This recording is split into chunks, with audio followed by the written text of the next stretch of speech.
out the sincerity, charity, and love. The spirit of how about shout out the 4 corners of Second Ezra 9. All right. Second Ezra.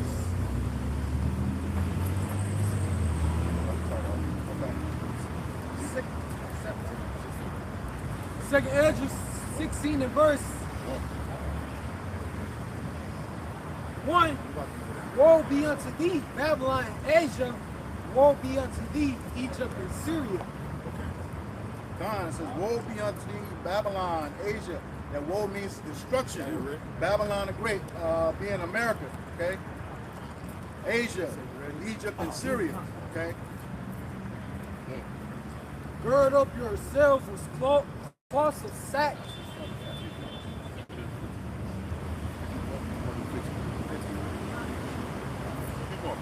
It says, gird up yourselves with cloths of sack, and hair, beware your children, and be sorry for your destruction that's at hand.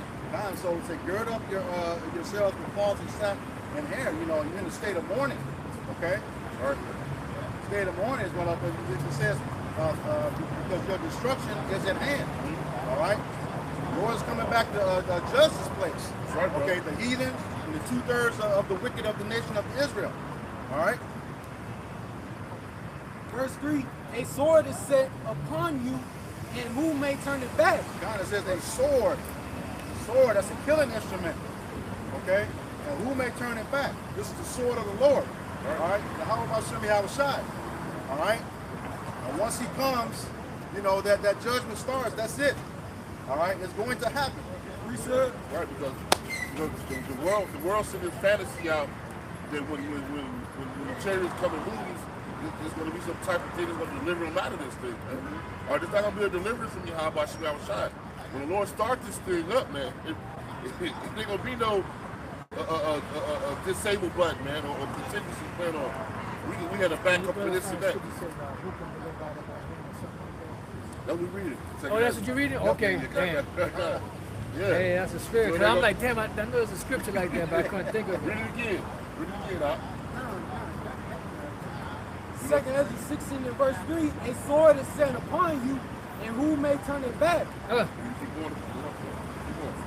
A fire is sent among you, and who may quench it?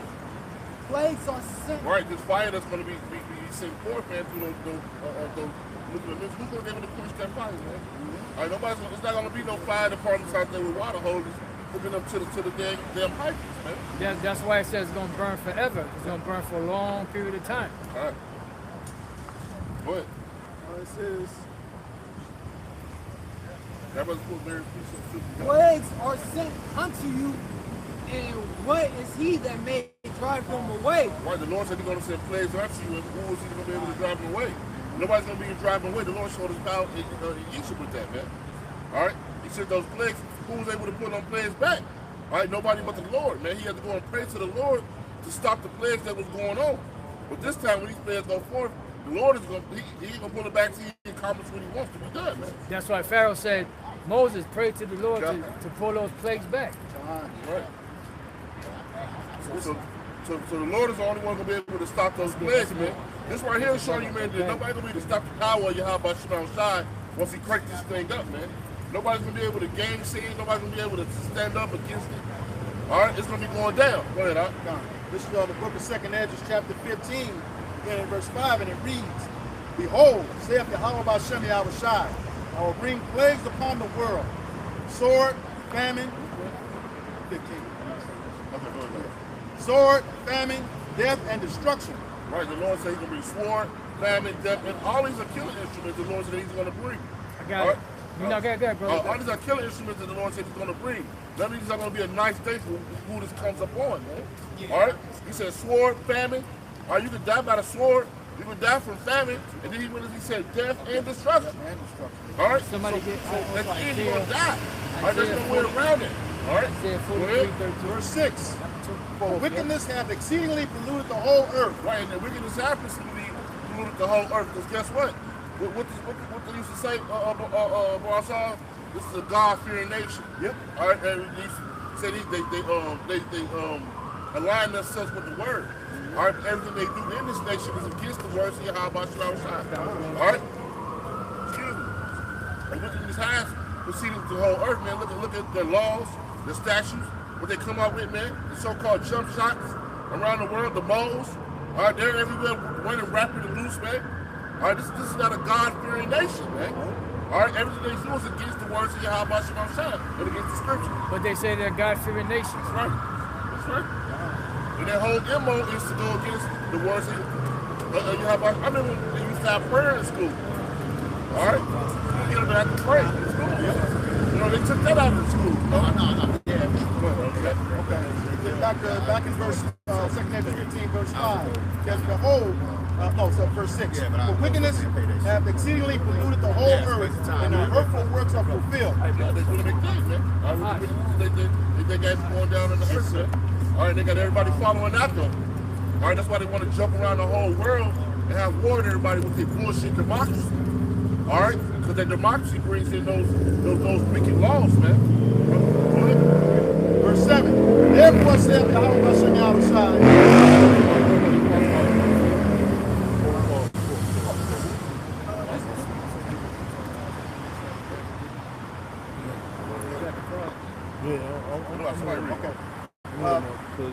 Therefore saith Yahweh Shem Yahushai, I will hold my tongue no more as touching their wickedness, which they profanely commit, neither will I suffer them in those things in which they wickedly exercise themselves. The Lord don't let them get away with it no more, man.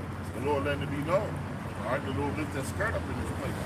All right, and through the prophets, man, we letting the world know what's going on, man. All right, the prophets are some of the best reporters in the world. It's through the Spirit, man. All right, they don't leave one stone unturned, man. All right. It's Deuteronomy 32 and verse 39. See now that even I am He, there is no God with me. I kill and I make alive. I wound and I heal. Neither is there any that can deliver out of my hand. Right, so hey, Yahweh Shem Yahushai is constructing, conducting everything that's going on in this earth. All right, from the world leaders, to where they want to, have collision against each other. All right, that's of Yahweh Shem Yahushai, because all of it's going to lead up to Yahweh Shem Yahushai killing and destroying America, all right, and various other, Israel, all right. But nobody's going to I was talking about, the land. But hey, nobody's going to be able to, say, Lord, I don't want this to happen. Nah, Yahweh Shem Yahushai is conducting this to happen. All right, and nobody's going to be able to, deliver out of the Lord's hand. All right, so Esau's judgment, all right, hey, it's going to come. All right, matter of fact,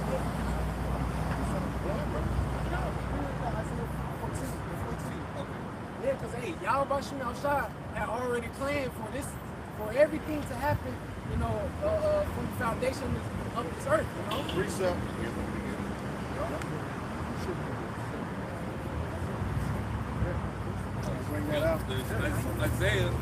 Isaiah chapter 14 and verse 27. It says, for the Lord Yahweh Shem Yahushai of hosts hath proposed, and who shall disannul it? Right. So yeah, Yahweh Shem Yahushai proposed that hey, America's going to be destroyed. All right. That 2/3 of our people are going to be destroyed. All right. That the nation of Israel is going to have to go into slavery. Under the worst captivity ever, which is here in America. All right, but y'all. One thing for sure, you gotta know that the Lord is not a man who shall lie. All right, the Lord said that these things are going to happen, and they came to pass. All right, and even in the prophecy that we're reading right now, in second Ezra, man, these things are going to come to pass. All right, because the Lord ain't let us down yet. In touching what He said was going to happen, man. Go ahead, out. Isaiah chapter 14 and verse 27, it says, for the Lord Yahweh Shem Yahushai of hosts have purpose, have purpose, have purpose, and who shall disannul it? And his hand is stretched out, And who shall turn it back? Y'all watching y'all shots in is against America, right? These people, all right? Basically anybody that's not a servant of Yahweh Bashim Yahushua, he's against it, all right? And so therefore, Yahweh Bashim Yahushua is going to judge. He's going to bring a great judgment upon this earth, all right? And you're not going to be able to turn it back. You're not going to be able to turn back, you know, Jacob's trouble, the day of the Lord. You're not going to be able to turn none of that back, all right? Because this is all declared, all right? This has all been declared from the beginning, you know? Precept. I got one too. No, but go ahead. Oh, this is the book of Isaiah, chapter 46, verse 10, and it reads, declaring the end from the beginning and from the ancient times the things that are not yet done, saying, my counsel shall stand, and I will do all my pleasure. Right. Man, matter of fact, did you read that? Get Psalms 33 and 13, I think it is. The counsel of the Lord. And this is just to go with the same subject, Job 10 and 7. Thou knowest that I am not wicked, and there is none that can deliver out of thine hand. I'm reading it again for you. Thou knowest that I am not wicked, and there is none that can deliver out of thine hand. Right, hey, yeah, nobody, you can't deliver, hey, if Yahweh Bashim Yahushua has it set for you to get judged, hey, you're going to get judged. Is that ain't nothing to turn. All right, and therefore, is that it? About Esau the counsel of the so-called Lord? white man, the whole nation's going to get judged. Or is it 11? They're going to go Verse into 11. slavery, you know? And you're not going to be able to turn that back, all right? Nothing physical you can do to stop it, you know? Yeah, you know, what's that go? Resistance is futile. Yep. You know? Hey, No, you got it. no, you made a point. You said if the Lord got it out for you to get judged, you're gonna get judged. Hey, the only thing to kind of appease that judgment is repentance. You know, and that's why the Lord hates pride, because pride separates from repentance.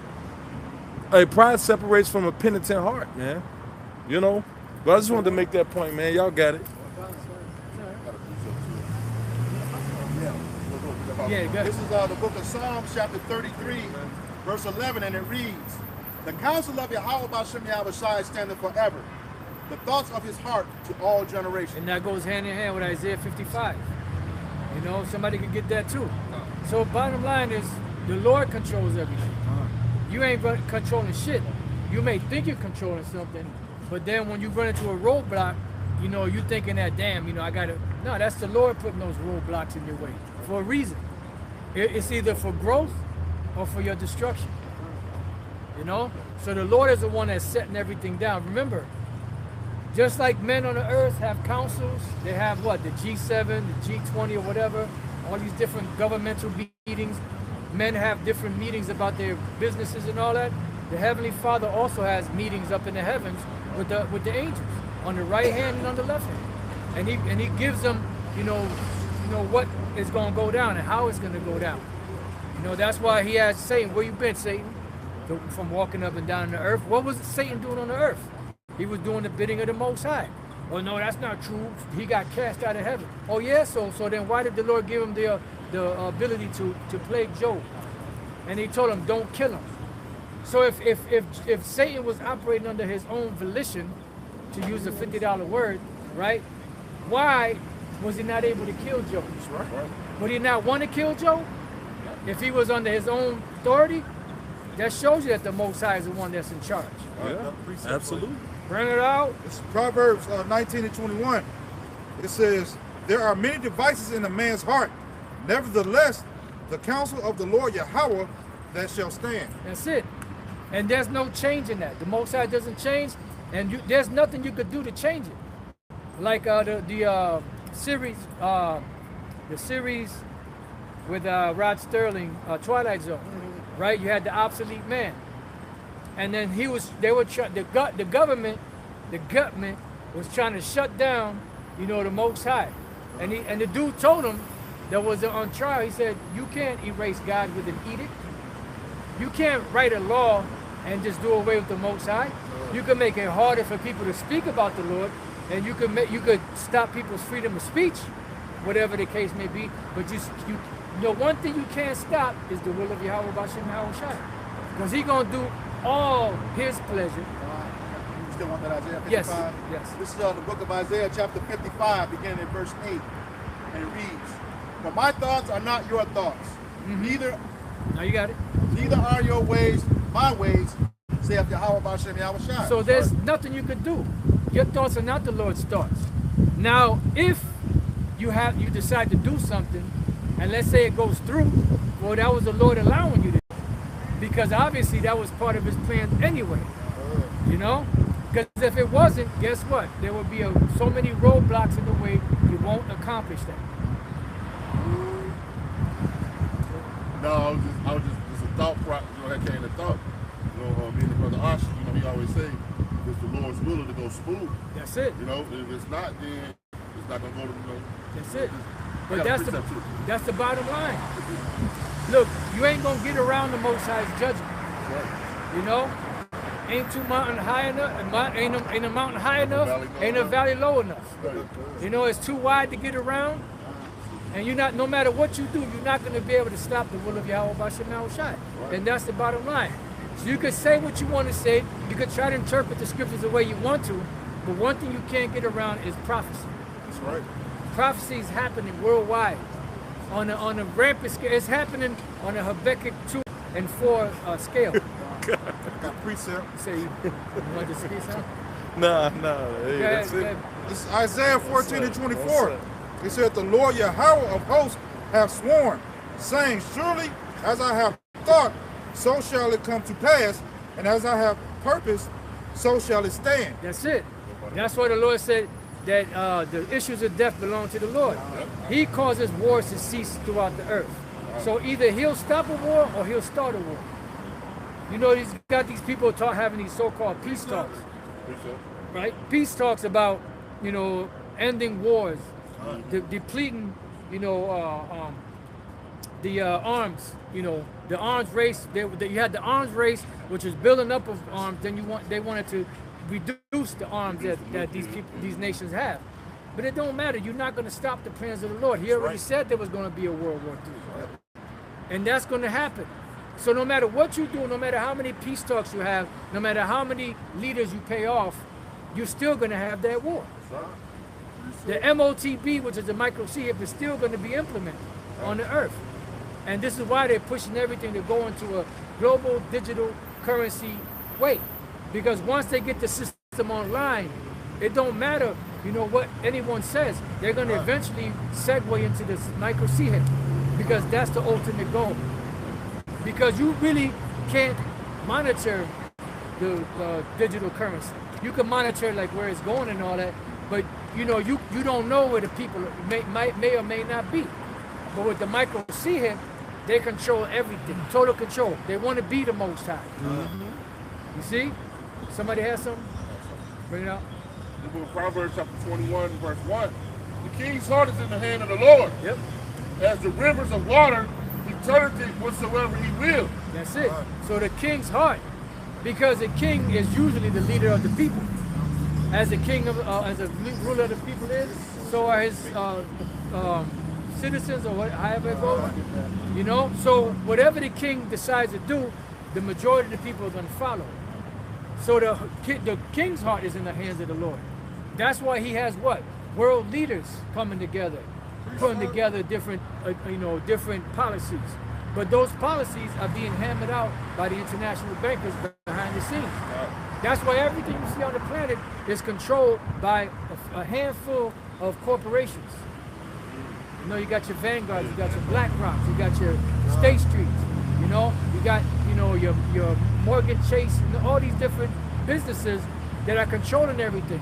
That's why the majority or the governments of the world are operating under a law system that was funded by these corporations. Yep. And that's going to tie into what we were talking about earlier. Yeah. Matter of fact, you can get that ready. Was that it on there? Yeah, I got another part. Okay, go ahead. Sirach 10 and 2, and it reads, as the judge... Start at 1. 1, okay. Sirach 10, verse 1, and it reads, a wise judge will instruct his people, and the government of a prudent man is well ordered. Right, well ordered, meaning that it's going to be running righteousness. He's going to tell the people the right thing. It's going going to be a righteous society, because although everybody is never going to be on the same level, because you have different, you know, financial, every family has a different financial, you know, situation. But as far as fairness, equity, it will run properly, you know, because if you have a righteous ruler, you know, when the righteous are in authority, the people rejoice. But when the wicked beareth rule, the people mourn. You see? And when you look at the state of the world is in mourning.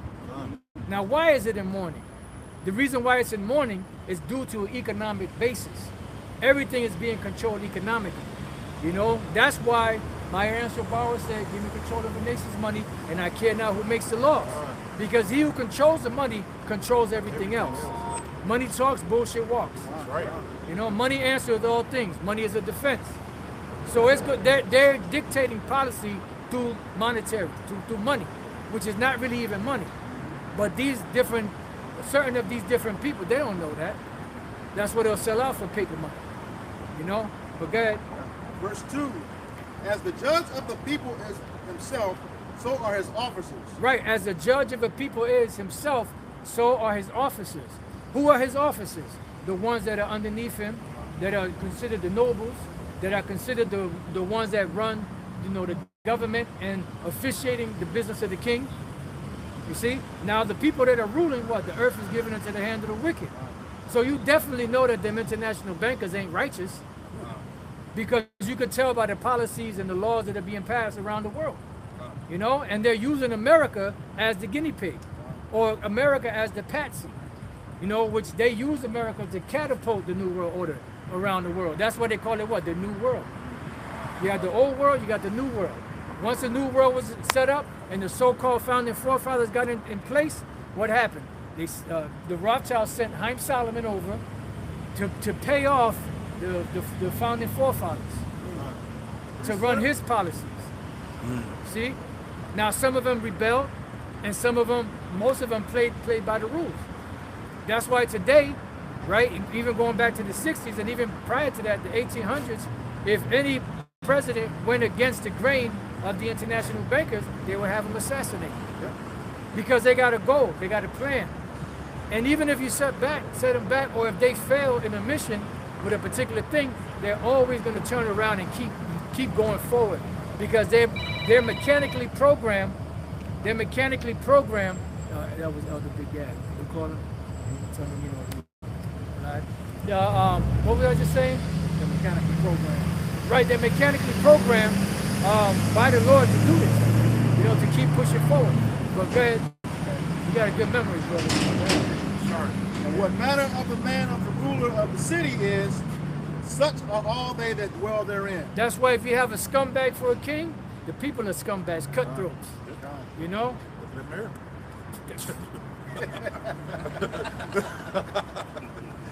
Well said. What else can I say? You know? But it's true. Look at America. Now, there was a Eustace Mullins, right? We were just listening to him on the way here. And we weren't listening to this. We were listening to the interview with Bobby Lee, the Mouth of the South. And there was another, I don't know if it's that same interview, he was speaking about Hoover, President Hoover, I believe it was. And he was kicked out of every business or whatever, or stock market out of England. And what did they do? They made him president of America. Because that's the kind of individual they like, because they can control him. Because they know he don't have scruples. All he wants is money. His greed is going to drive him. You see? So go ahead. So these are the people that they install into office. That's why you got a lot of people that make policies and write laws for America. A lot of them are small hats. Yep. You know, I believe all of the presidents of the Federal Reserve were all small hats. Yep. But it's not a small hat conspiracy. When unbeknownst to certain individuals out there that have a little bit of knowledge, a lot of these individuals that have so-called American names or different other names, they change their names from a small hat name to those names to escape certain, persecution, because they were being, finger was being pointed at them for being scumbags. You're saying that the new speaker of the house, he changed his name. See, look at that. Hey, the movie Lord of War with Nicolas Cage, right? They were a small hat family that changed their last name to, I think it was either Russian or one of those different Eastern European nations. You know, they changed their name because a lot of them small hats changed their names to more American sounding names or something, you know, get away from that stigma. That's why they got rid of their Yiddish language. But it's still around, but they disassociated with that because they knew that went back to the Khazar, and now they're trying to say, well, no, these people don't go back to the Khazar. When even in their own encyclopedia, it said that modern Jewry goes back to Edom. That's out of their sources. Their source. You know? 1925, Jewish Encyclopedia. Yep, 1925. That's it. You know? Okay. Tell them I said shit. All right, so you know what? I was listening to Elder Popstar earlier, and he was bringing up about the World Bank. But before you go to the World Bank, yep, there we go. And then I was listening to the priest Yashalom from the New York camp, the English brother, and he did a video and he played a little clip of the what? Read the caption on that. It says Russia, the digital ruble CBDC will be available as early as 2025. Yeah. So the CBDC, the ruble, pretty much a digital ruble, they're going to put it into effect and use it for you know, to trade or whatever they're going to use it for in their economy by 2025, right? And Elder Pastor earlier, he spoke about the World Bank. Now the World Bank, it was created by America, and I believe, if I'm not mistaken, it was created, or it's an entity of the United Nations. But I believe I read somewhere where it said that they also operate like independently or privately. You know, but I would have to go back because, you know, like I just briefly looked at a few things, so I got to go back again. I'm not an expert. I'm not an economic expert. I'm not an economic forecast teller. You know, I'm just, you know, sharing some information I was reading earlier. But the World Bank, the reason why it was created because the to finance Eastern Europe. I'm sorry, Western Europe. And the reason why, this was after World War II. And the World Bank was actually created in 1944 under the Bretton Woods Agreement, which it was the World Bank, the IMF, which is International Monetary Fund, and what they did was they were set up to so-called help economically the Western European countries, you know, and part of that was what, to help them rebuild their infrastructure too, not just their economy but their infrastructure, because there were a lot of bombs dropped, especially in London, England, and certain other parts of Europe. So they had to rebuild. Plus, their finances were depleted because of the war. You know, so that's why it was created. But really, what it is just an entity that lends out money at high exorbitant rates, which they know that these smaller countries cannot afford to pay back, and they can't afford to get it from anybody else. So they'll agree to that. They'll get the money, and what happens when they can't pay back that loan? Somebody get Proverbs 22:7. Gotcha. Now they're trying to say that no, they'll just get a bad credit score, and it'll be harder for them to get, you know. But eventually, somebody got to pay for that. They borrowed the money. Somebody got to pay for it. And if you can't pay for it, when you take out a loan, what happens? You have to have collateral. What's the collateral? The land, the resources, the people. That's the same thing that the IMF is doing, the International Monetary Fund. You see? So, and somebody get Micah 2:1. Yep. This is Proverbs 22:7. It said, the rich ruleth over the poor, and the borrower is servant to the lender. The rich ruleth over the poor, and the borrower is servant to the lender. Now go to the word borrower. And somebody also hold Isaiah 14:4. Who got the Micah 2? Yeah, bring that. And do you have it in the blue letter? Because I want to look up a couple of words. What you got, bro? Isaiah 29. Isaiah 29? 29 and 15. All right, bring that out. This is the book of Isaiah, chapter 29 and verse 15. It says, woe unto them that seek deep to hide their counsel from the Lord Yahweh Bashim Yahushai. Go ahead. And their works are in the dark. Yeah, because a lot of the stuff they do in the dark. You know, and that's why they set up the Space Force to try to fight against Yahushua. But that's going to something else. We'll get to it. But go ahead. It says, and they say, who seeth us and who knoweth us? Right. They don't think, because they have this in hiding. It's a secret among themselves. They don't think the Heavenly Father sees them. Because they're foolish. The fool that said in his heart there is no God. Was that it on that? All right. So go ahead. Okay, this is book of Micah chapter 2 verse 1 in the blue letter. It's titled Woe to the Oppressors. There you go, the oppressors. Now you got to understand, an oppressor is someone that's beating you, that got you in captivity, that, you know, controls your every move. You know, he's a tyrant. But it also goes into the economy, oppresses someone economically. And that's how this devil has oppressed the world economically. So go ahead. And it reads, woe to them that devise iniquity and work evil upon their beds. When the morning is light, they practice it, because it is in the power of their hand. It is in the power of their hand. Now, there was something I was looking up, trying to remember if it was something there. Oh, did somebody look up the word borrower? I had it. Yeah, I got it right here. In the blue letter? I got it. All right, go ahead. Let me see.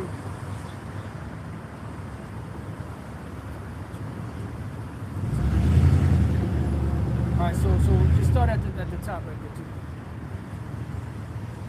too. It said borrowing the brew. It said to join, to be joined. Right. Join how? Borrower, you're borrowing.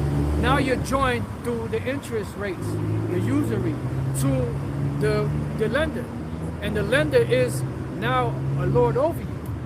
And now when you can't pay him, just like in Egypt, you know, you're going to have to sell your land, you're going to have to sell your cattle, you're going to have to sell your business, and eventually you're going to have to give up yourself as a slave. And that's what the whole digital system, or the MOTB, is all about. The microsphere is about making the whole entire planet slaves. Go ahead.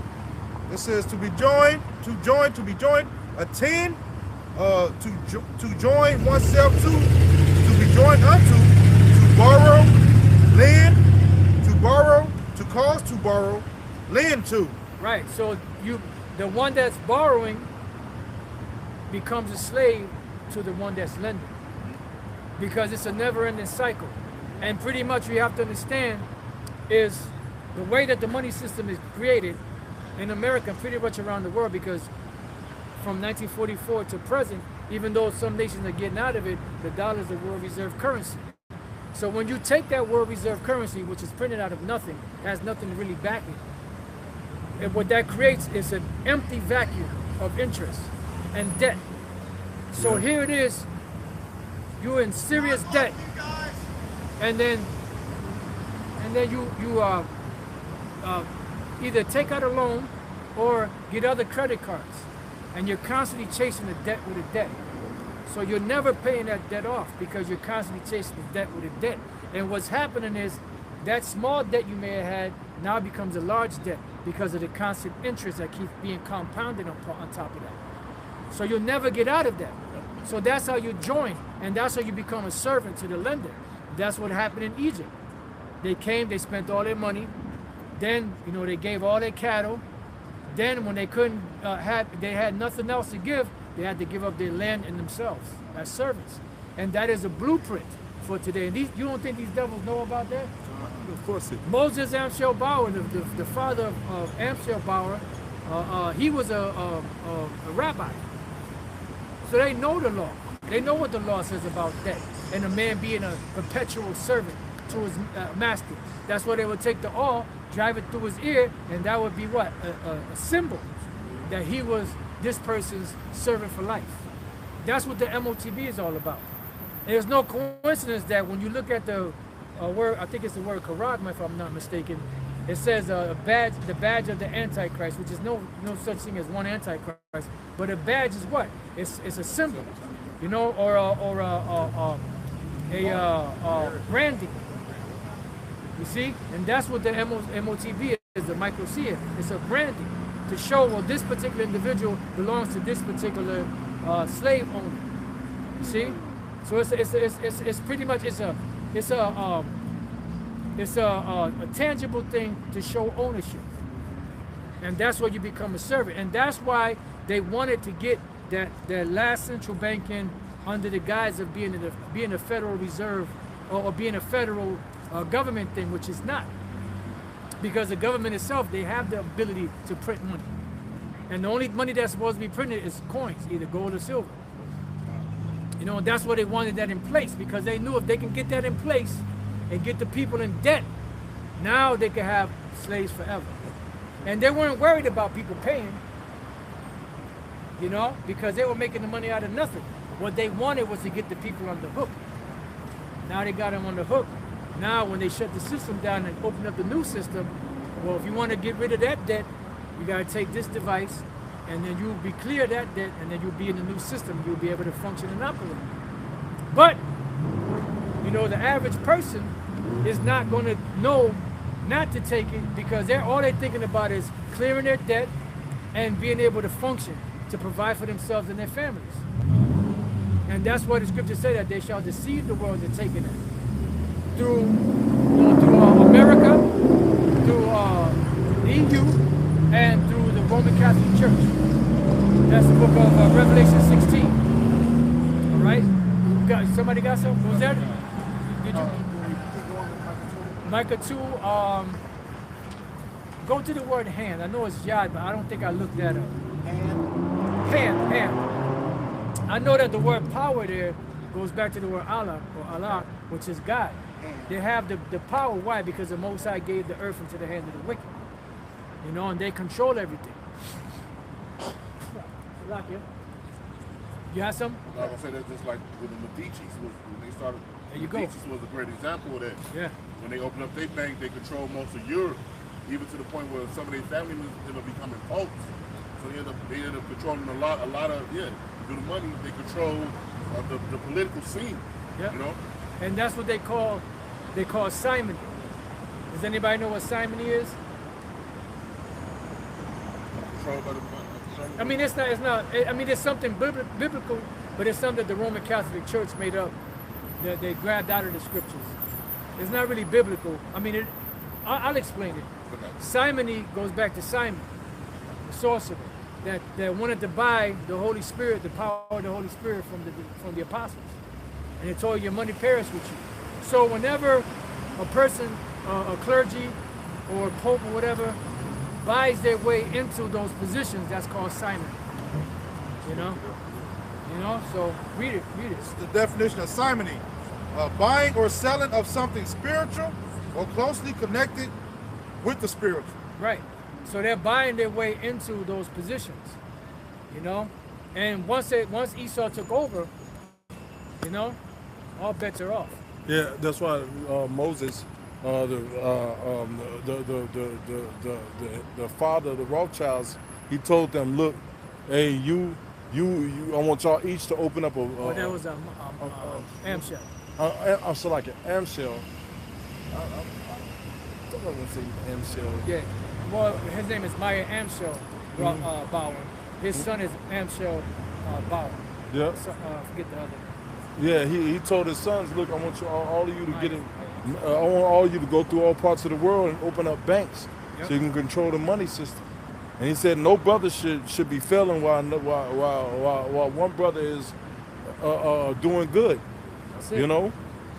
So they started because they had to operate as a unit. I just watched the documentary. If one failed, they all failed. So that's why they had to keep each other afloat. You got it. No, but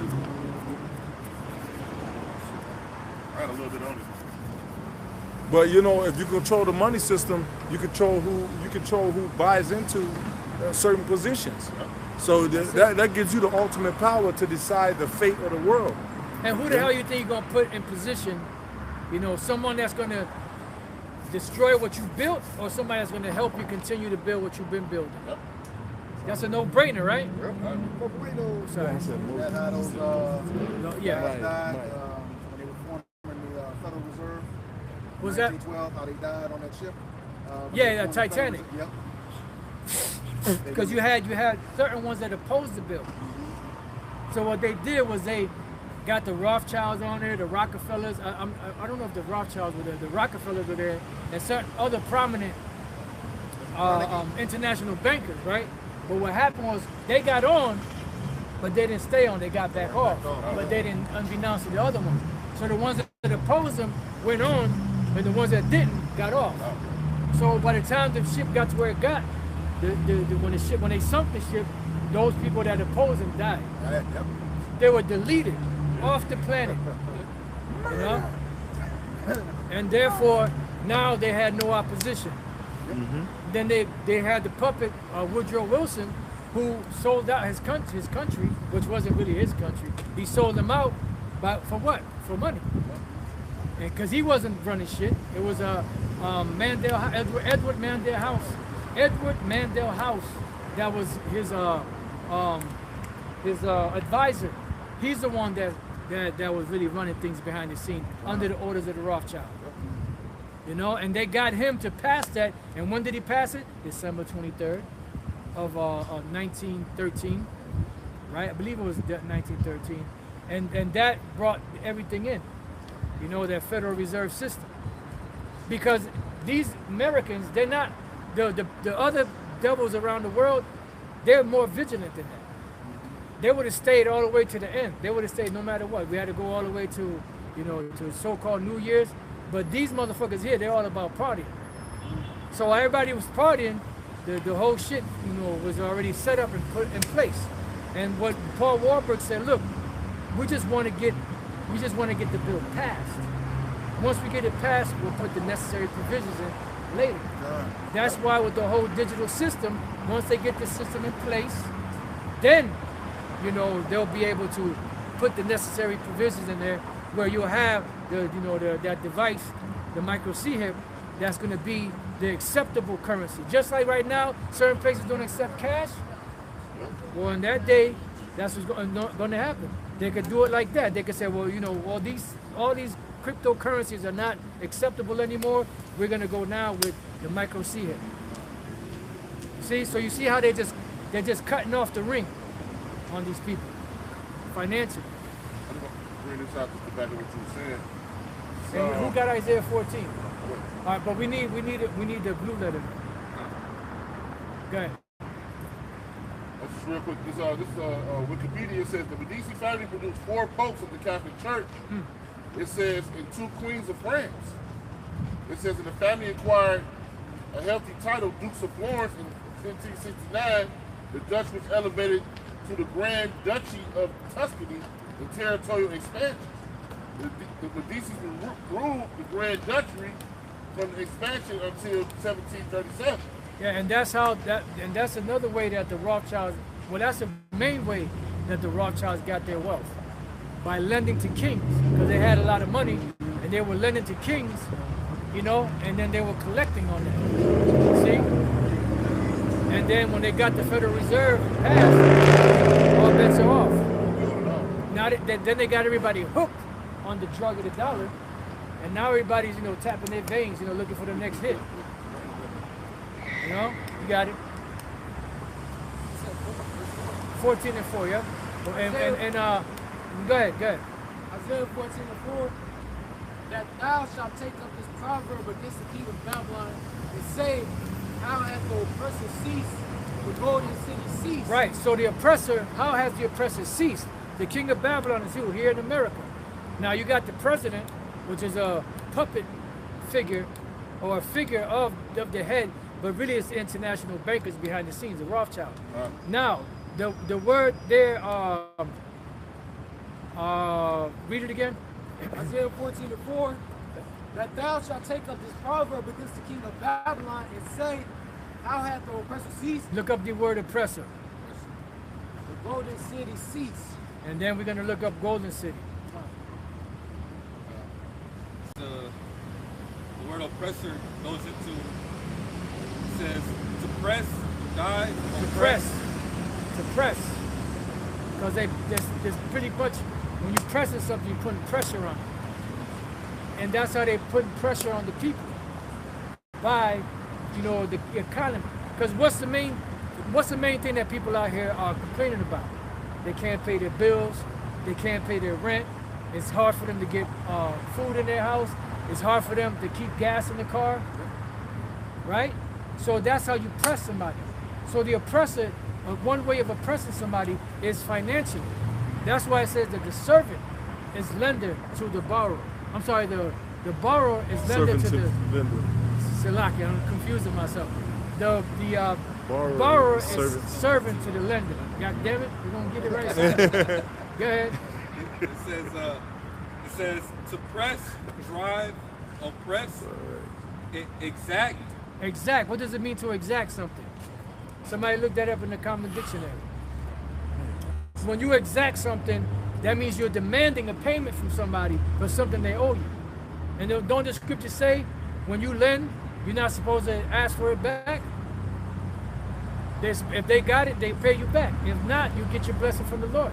Which shows you they don't believe in the Most High. I got it. Go ahead. Okay.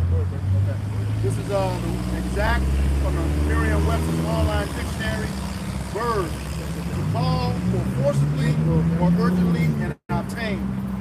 Wait, I'm sorry, read it again. Definition 1, to call for forcibly or urgently and obtain. Go ahead. To call for as necessary or desirable. Exact? No. Well, is there more?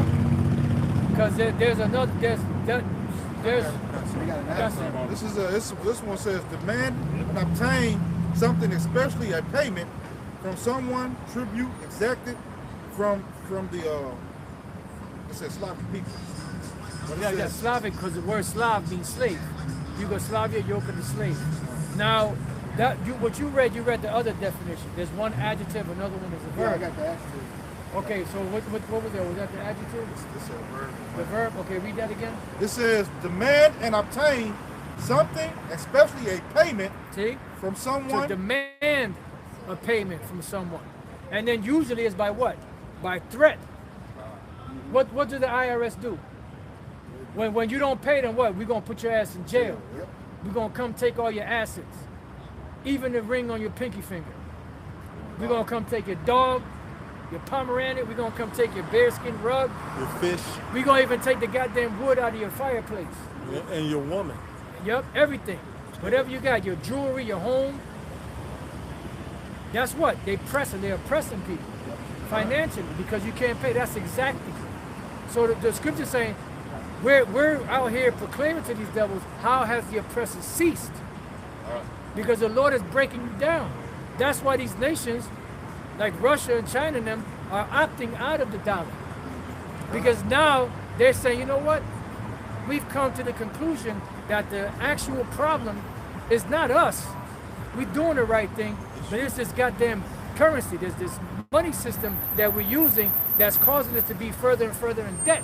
And no matter how much we pay into it, we still find ourselves still in debt. How does that work? See? So that's why they stepping away from it, you know? But these devils are gonna keep pushing forward, you know? What else you got? That was it on that? No, it was Yeah, read it. Read it, Richard.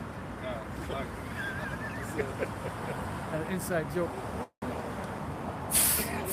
So back to the word oppressor, it says to press, drive, to exact, driver, taskmaster. Right, driver, taskmaster, servant, slave, master. Go ahead. It says ruler, oppressor, tyrant. Tyrant. Go ahead. Is that it? It says lord and exactor. Right. So now go to the word Golden City. Finish reading the last part of that verse, and then go to the word Golden City. How hath the oppressor ceased? The golden city ceased. The Golden City ceased. Now, America was a golden city, a beacon of light to the world. But also, when you go into that scripture, it's speaking about the exactress of gold. The ones that demand the gold. You see? So, at one time, America was getting like cheese and wine and different goods, tangible goods from these different nations and giving them paper dollars on the promise to pay silver for those dollars. But what happened? when it came time, because France was the first one, when it came time for them to actually ask for their silver back, that's when Nixon in 1971, I believe it is, put a kibosh on that. In the interest of the economy of America, or something along those lines. So what happened? They stopped that. So now here it is, France is stuck with vaults full of dollar bills, right? That they gave, worthless dollar bills that they gave wine and cheese to America, and now they're stuck with nothing. See? So the Golden City, so read that, the Golden City. Read the Hebrew.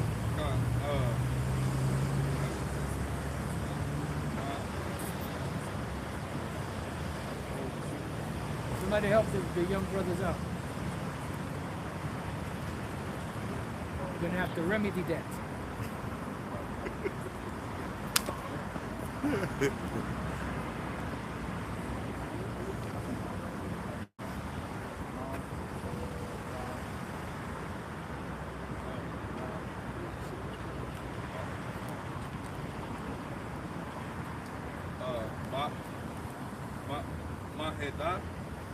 Come here, let me see. Come here, bro. That's Madahaba. Madahaba. Okay, so Madahaba. Ma is over from, and Dahaba. Go ahead, read the definition. Madahaba, it says boisterous, raging behavior, boisterous behavior. It says Golden City, exactness of gold. Exactness of gold, demanders of gold. See, and that's why they put people in, now we're going to get to the World Bank. That's why they put people in debt. Because debt, when you are in debt, you have to pay with collateral, and collateral has to be something of substance. Now, let's say they lend you, $100,000 and say, we want some collateral. So, well, you know what? I got some empty notebooks here, just paper. I'm gonna put this as collateral. Now you can't do that. Why not? It's worth about the same as your shit. Your shit is you printing these dollar bills. What, the penny on the note? So why can't I pay you? I paid $7 for this notepad. I should be able to use this, and it's even exchange, right? But they don't want that. They want tangible goods. They want land. They want homes. They want, cars. Equity. Equity. Thank you. They want gold, silver, jewelry, anything that has substance. And eventually, if you don't have any of those, they take you. Is there more? That's it. All right. So now let's read some of that, D-Max. This is it says from Wikipedia, World Bank. It says the World Bank is an international financial institution that provides loans and grants to governments of low and middle income countries for the purpose of pursuing capital projects. It says the World Bank is the collective name of the International Bank for Reconstruction and Development, IBRD. It says, and International Development Association, IDA. It says 2 of the 5 international organizations owned by the World Bank Group, it established along with International Monetary Fund, with the International Monetary Fund in 1944 Bretton Woods Conference. Right, and that's where they made the U.S. dollar the world reserve currency. That was a meeting that took place, I believe that was in New Hampshire back in 1944.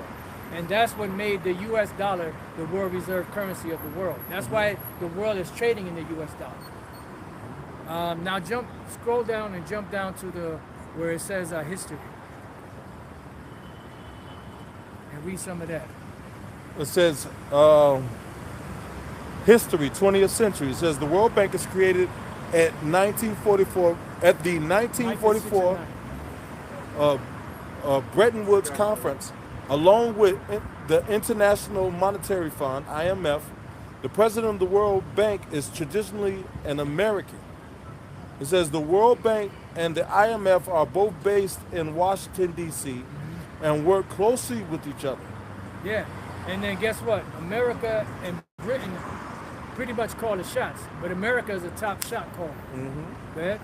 It says, although many countries were represented at the Bretton Woods Conference, the United States and the United Kingdoms What? were the most powerful in attendance and dominated the negotiations. Because America came out of England, which came out of all seven. Yep. And matter of fact, before we read on, somebody get Revelation 17 and 18. Chapter 17, verse 18. Uh-oh. And then we're going to read that and come back, and then we're going to get the other one. Now that's a 5. That's a 5. Yeah. Who got it? Come on, come on. Okay. Let's go. Stop stalling. Book of Revelation, chapter 17, verse 18. It says, and the woman which thou sawest is that great city, which reigneth over the kings of the earth. So, come on now. Is that talking about China? That talking about Morocco? You know, Africa, Egypt? Nope. Is that talking about the land of Israel? Is that talking about Europe, Russia, Japan? No. Who's running the world? America. That's why the language of aviation is what? English. They're running things. When it comes down to policy making in the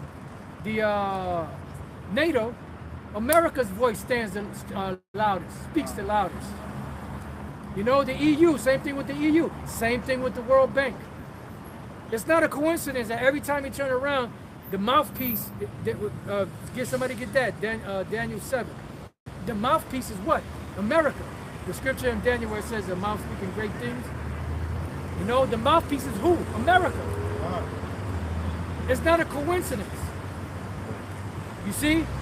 But the average person ain't gonna see that because it's not given to them. You got it, bro? Yeah, this is the book of Daniel, chapter 7, verse 25. And it reads, and he shall speak great words against the Most High. Right, he shall speak great words against the Most High. Go ahead. And shall wear out the saints of the Most High, and think to change times and laws. And they shall be given into his hand until a time and times and dividing of time. Now there's another part. What verse was that? 25. There was another verse, I think, up above that, where it speaks about a mouth speaking great things. I'm not sure if that's Revelation 13 or it could be Daniel 7. Somebody type in great things. What's that? You got, if you got it, bring it out.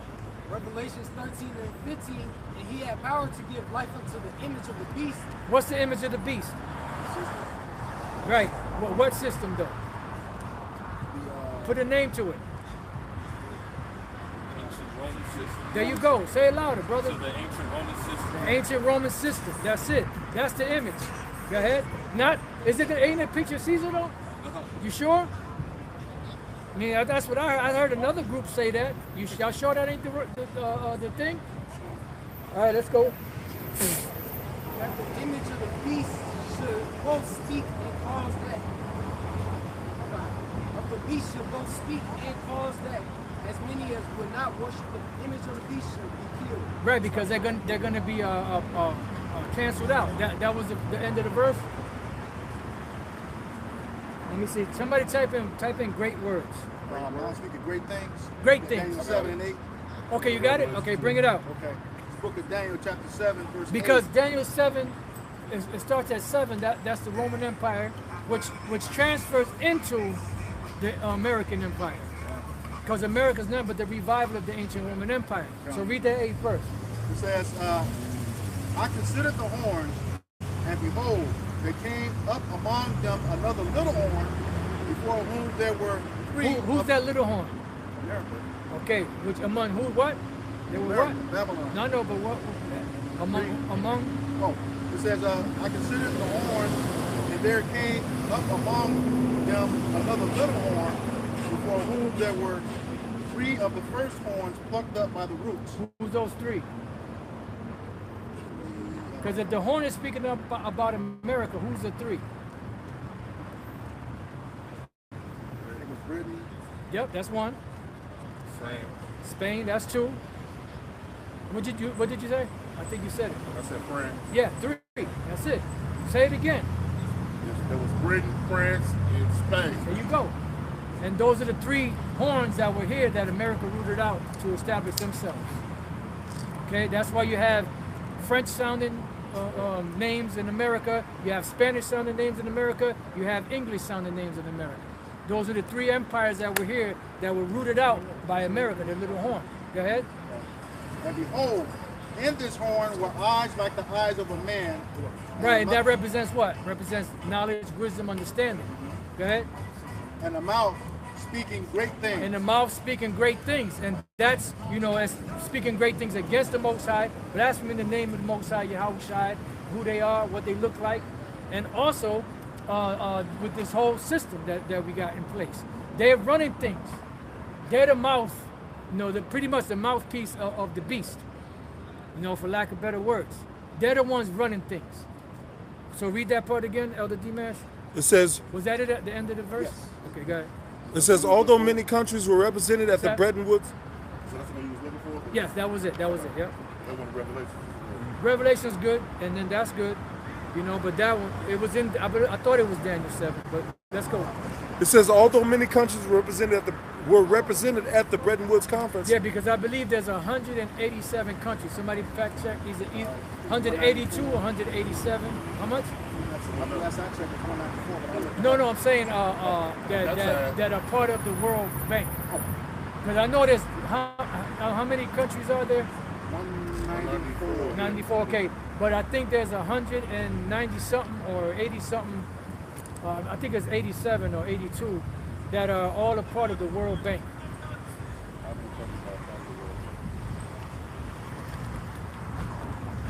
189. All right, 189, so let's go. It So says, out of all 189 countries, America is running shit. Yep. With England being a close second. Now why is England a close second? Which really, they're really above America. Because you have the Rothschilds there. They're the ones that's running things behind the scenes. Right. That's where you have the city-state of London. City-state of London, you have the Vatican City, which is 2, and then you have Washington, D.C., which is 3. Those are the 3 city-states. The juicy, yeah, So go ahead, D-Mass. It says, although many countries were represented at the Bretton Woods Conference, the United States and the United Kingdom were the most powerful in attendance and dominated the negotiations. Go ahead. It says the intent behind the founding of the World Bank was to provide temporary loans to low-income countries that could not obtain loans commercially. Right, so they couldn't get loans from anybody else. So here comes the World Bank, steps in. Oh, we got your back. Don't worry about it. Right. But it ain't free money. It's collateral. Yep. You got to have collateral. And and they know that this country and that country, they have land, they have resources, they have people. So they say, okay, over here, this country, if they default on their payment, there goes the lithium. Over here, there goes the poppy. Over here, there goes the this, there goes the that. So they already know. They got it mapped out. So when they default on the loan, oh, don't worry about it. Just give us your goods. And just like with Iran, their collateral was their oil. Yep. And what happened? Eventually that contract or that agreement just ran out, and Iran, wait. Saudi Arabia. So was that Saudi Arabia? Saudi Arabia, yep. It was Saudi Arabia. That contract just ran out, and Saudi Arabia said they wasn't going to renew that contract because it was a slave ass contract. Yeah. Saudi Arabia was on that Prince shit. Yep. Slave. Yep. The artist formerly known as Prince. The country formerly known as Saudi Arabia. You got it, Elder. It says the intention behind the founding of the World Bank was to provide temporary loans to low-income countries that could not obtain the loans commercially. It says the bank may also make loans and demand policy reforms for recipients. Right, because you take the money, you gotta abide by the rules of the contract. Everything's under contract. You can't say no, I didn't do it. I got your president's or your leader's signature on it. And the signature is what cemented the deal. If they never signed it, they wouldn't be held liable for it. But they signed it, so they signed the contract, big boy. So now they got to pay. Yeah. So they said to the year of 2020 or whatever, Hey, you only can trade in oil with U.S. dollars. Somebody look that up. When was the contract with Saudi Arabia up? Was it with America? Yep. So, girl, you got everything. Keep on. Come- Yeah, come. you could keep on. It says you had another point to make? no, that was it. It says in its early years, the bank made a slow start for two reasons. It was underfunded, and there were leadership struggles between the U.S. executive director and the president of the organization. When the Marshall Plan went into effect Right. in Now, 1947, the Marshall Plan, which I'm sorry, not the World Bank, but the Marshall Plan. That's when that was established to help rebuild the economy of Western Europe. Not the World Bank. That was part of it, but the Marshall Plan, that's what was used to help rebuild the economy and also the infrastructure of Europe, Western Europe. Why? Because they had been bombarded, by those the bombs and all that was dropping down, especially in London. So that place was a war zone, And this devil, Winston Churchill, was underground in a bunker, and he was drinking two gallons of whiskey a day. And Eustace Mullins was telling the story. He said he lived till he was 93. He said this guy was pickled. He was pickled with liquor. All his organs was pickled. That's why he was preserved. That's why he lived till 93. Shit. Now Jake drink. When they in their 40s, 50s, they drop dead from all different. This devil, he was drinking 2 gallons of whiskey a day, and he lived till fucking 93 years old. Ain't that about a bitch? Yeah. Right. that show you that everything Can't you even have a goddamn drink of tequila. yeah to kill you. Yeah. Okay. Right. It says when Saudi Arabia made an informal agreement in 1974 to trade oil in the U.S. dollar. A secret deal revealed by Bloomberg in May 2016. It says in exchange for agreement to invest billions of dollars in earnings from the oil sales into the U.S. Treasury bonds. Saudi Arabia received large amounts of U.S. military and aid equipment. It says U.S. oil was an unofficial agreement between the two countries that allowed the dollar to become standard international oil reserve currency, placing the U.S. in an extremely powerful position. That's where you had the petrodollar. Okay. Placing this has became a standard international on reserve currency, placing the U.S. in an extremely powerful position as they continue to rely more and more on oil in the decade following the deal. Even though it was a non-formal agreement requiring Saudi Arabia to sell willingness to sell oil and other currencies, the practice is still sell exclusively in dollars. Right, because the thing is, they could sell to other countries, but those countries had to trade in dollars. So they would have to take their currency, buy the US dollar to buy oil from Saudi Arabia. See? So they're losing money because they're having to convert their money, and at one time the US dollar was very strong because of that position.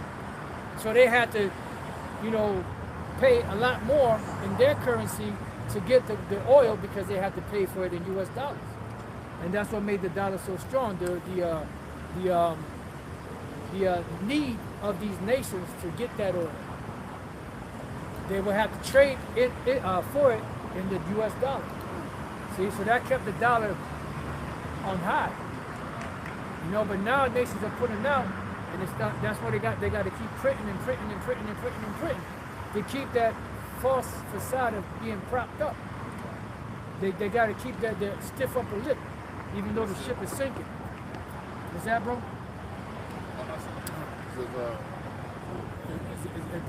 I guess that was the main point. Yeah, that was it on that. We can keep going, but it's no. I mean, we got the main points. So let's get Micah 6 and 9. Book of Micah, chapter 6, verse 9. The Lord's voice cried unto the city, and the man of wisdom shall see thy name. Hear ye the rod, and who hath appointed it? But keep going. And there yet the treasures of wickedness in the house of the wicked. Right. What are the treasures of wickedness? Read on. In the house of the wicked, and measures, then it's an abomination. What is a scant measure? Abominable. What is a scant measure? Look up the word. Look it up in the blue letter. Scant means barely enough. It's small. Alright? So the scant measure is abominable. Somebody get Leviticus 19:35. The scant measure is abominable because it goes against the law.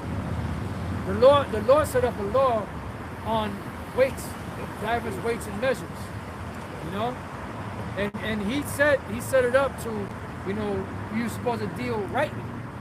So if I ask for a pound of carrots, and I'm paying you the amount of money that I'm giving you for a pound of carrots, but you're not giving me the right amount of carrots, even if you're only giving me 3/4 of a pound, that's evil, wicked.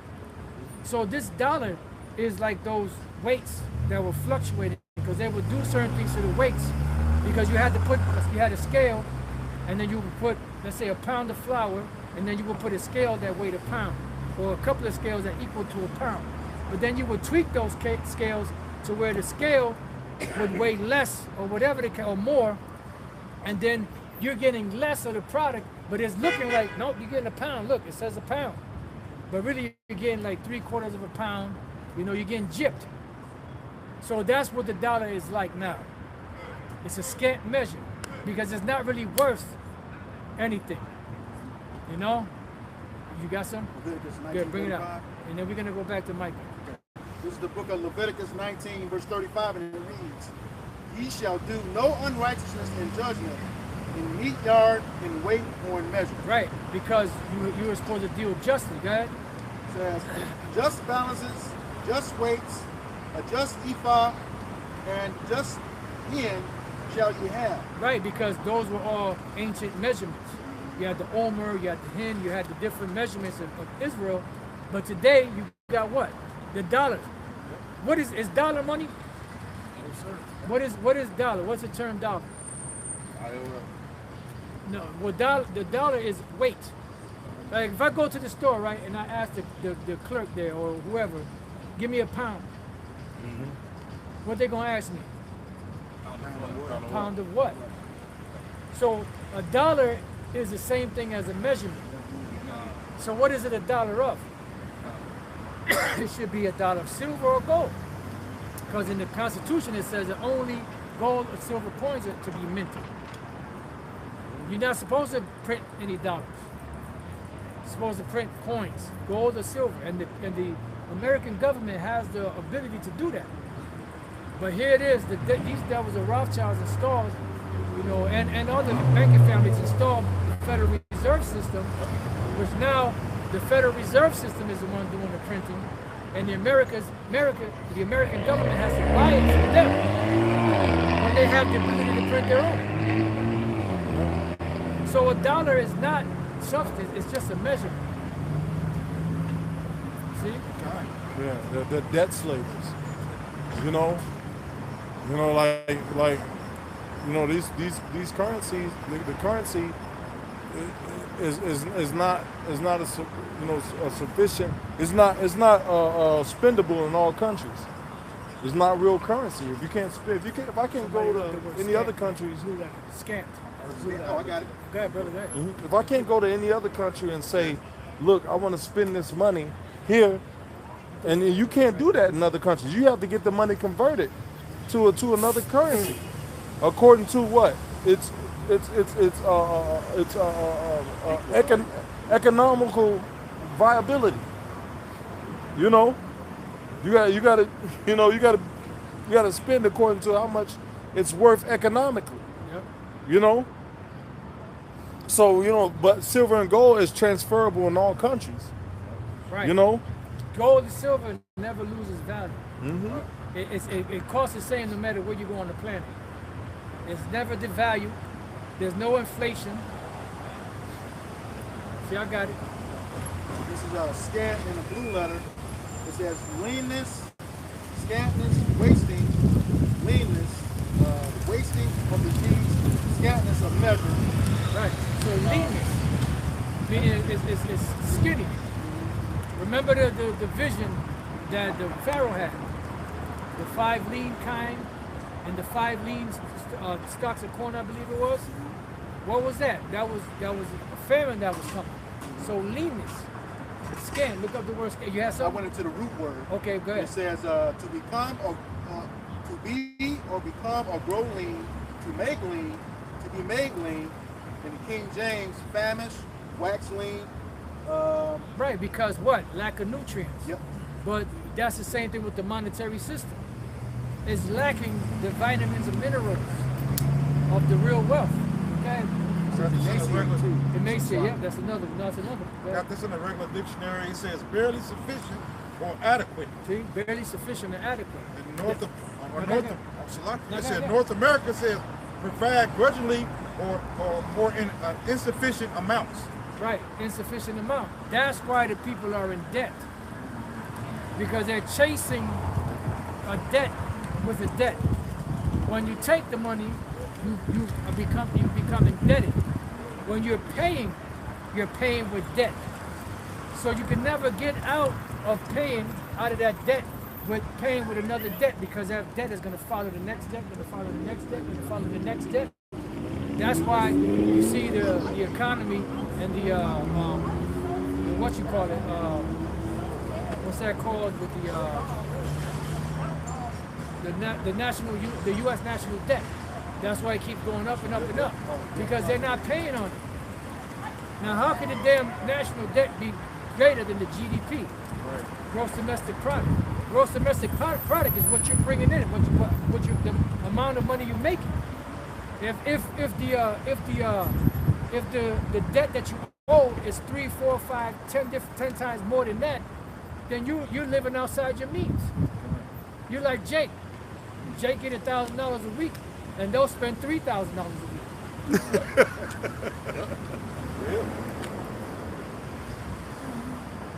How the hell does that work?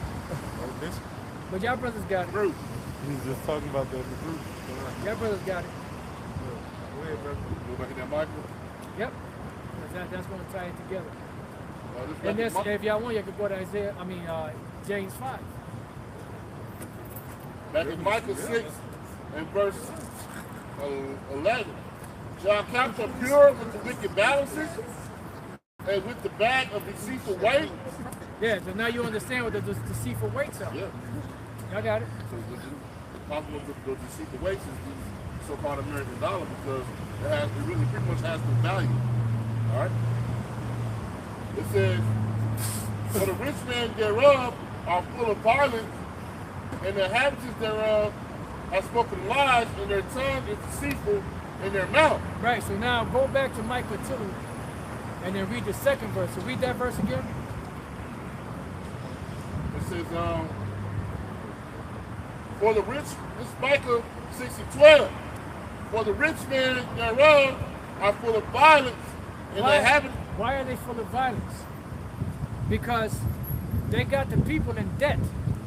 People can't pay their debt. What happens? They come in and take your stuff, and they usually ain't coming to do it kindly. When they come to evict you, they don't come to do it kindly. They snatching your ass up. Yep. Right? If you owe the IRS, you going to jail. They're gonna grab your ass up. They're gonna kick down your door. They're gonna wave that, whatever they got. They're gonna chain you up and haul you off. Because when they cuff you, they stuff you. Inside joke. Yeah. You gonna say something? I said, or they garnish your wages. That's it. Take half your wages from you. Can't live off nothing. Nope. Seize your bank account, lock that up. Freeze your bank account. That's where you have liens on homes, liens on your car. Like if you bought a car straight up, you paid for it, you owned it.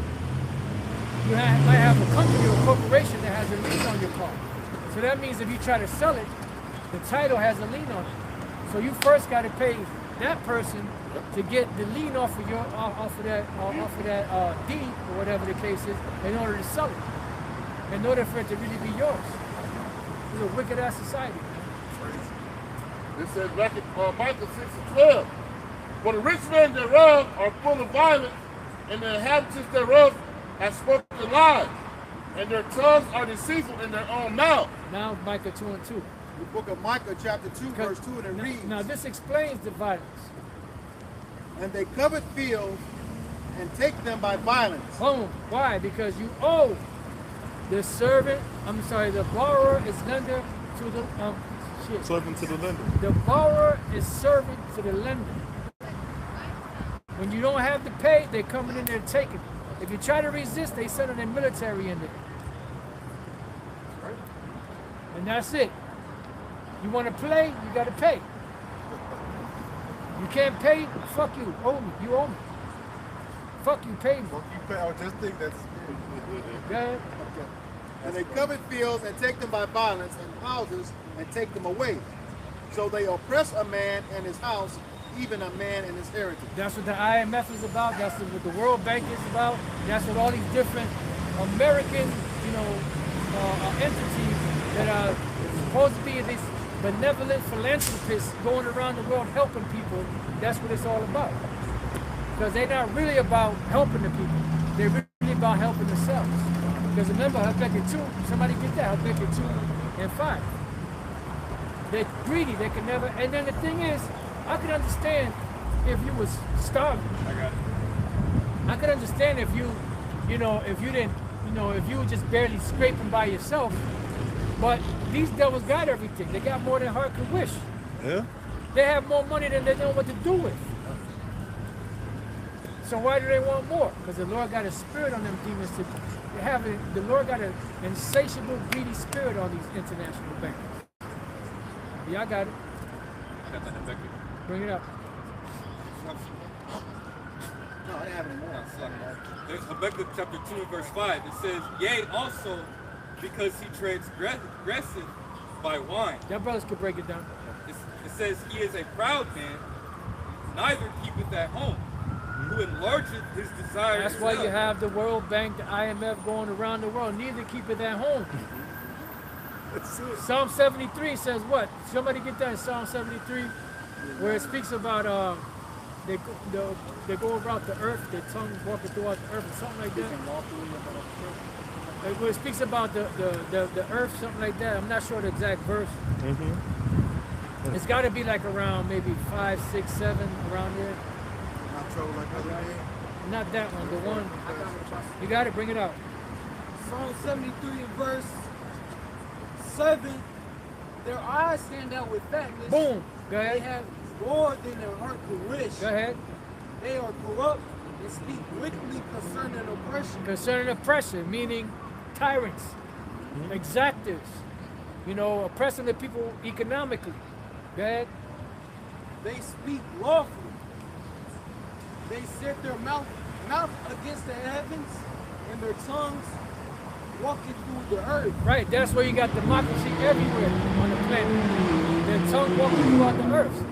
That's their whore with the golden cup in their hand. That's causing the nation to drink.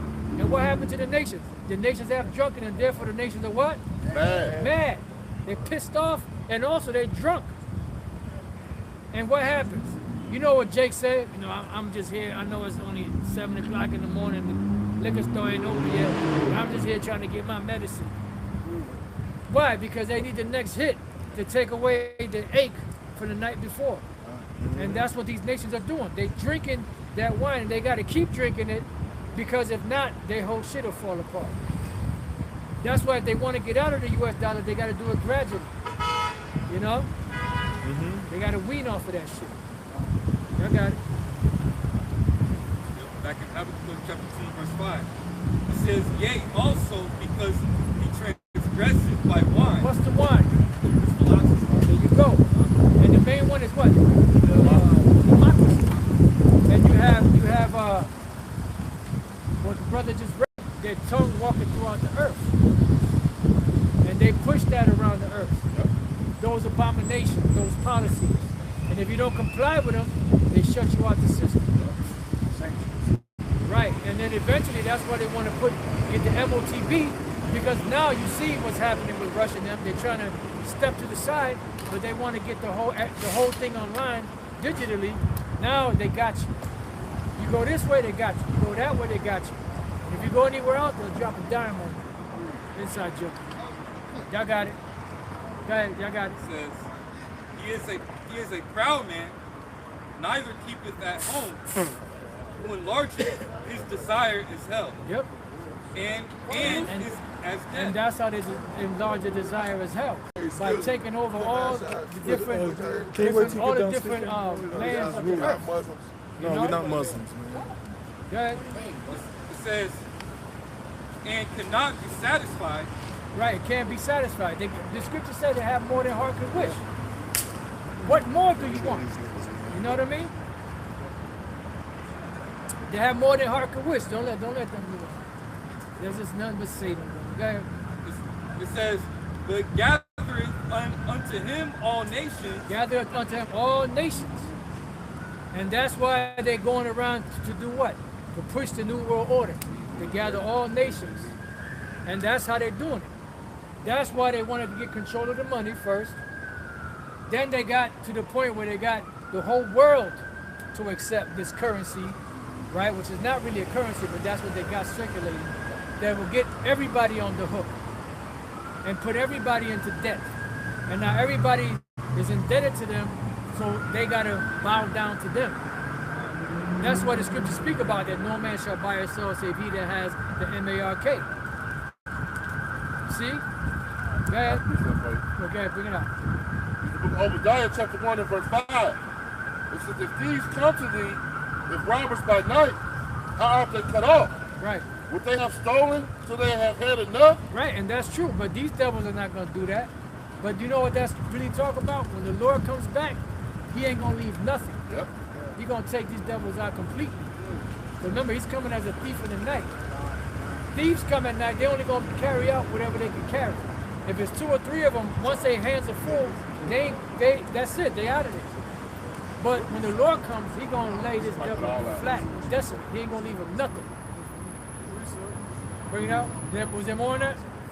It says, if the grape gatherers came to thee, would they leave some grapes? Right. They'll leave a gleaning, which was the corners. Was that it? Yeah. Go ahead, Shaka. Jeremiah 51:7. Grandma hath been a golden cup in the Lord's hand. Yep. That made all the earth drunken. All the earth drunken, so they all partaking. And what does it talk about? It's talking about the whole world, but it begins with their leaders. Because America gets to the leaders feed the people what they've been fed by the American system. And then the people and the leaders are all partakers one of another. You about to say something? 100%. Well, you had to read Surah 10. Yeah, that's it. As a leader of a nation is, so are the people. Okay? It says that made all the earth drunken. The nations have drunken of the wine. Therefore, the nations are mad. And that's why you see the nations acting the way they are. You know, and now you got, this has been going on for years. Yankee go home, get out of my land.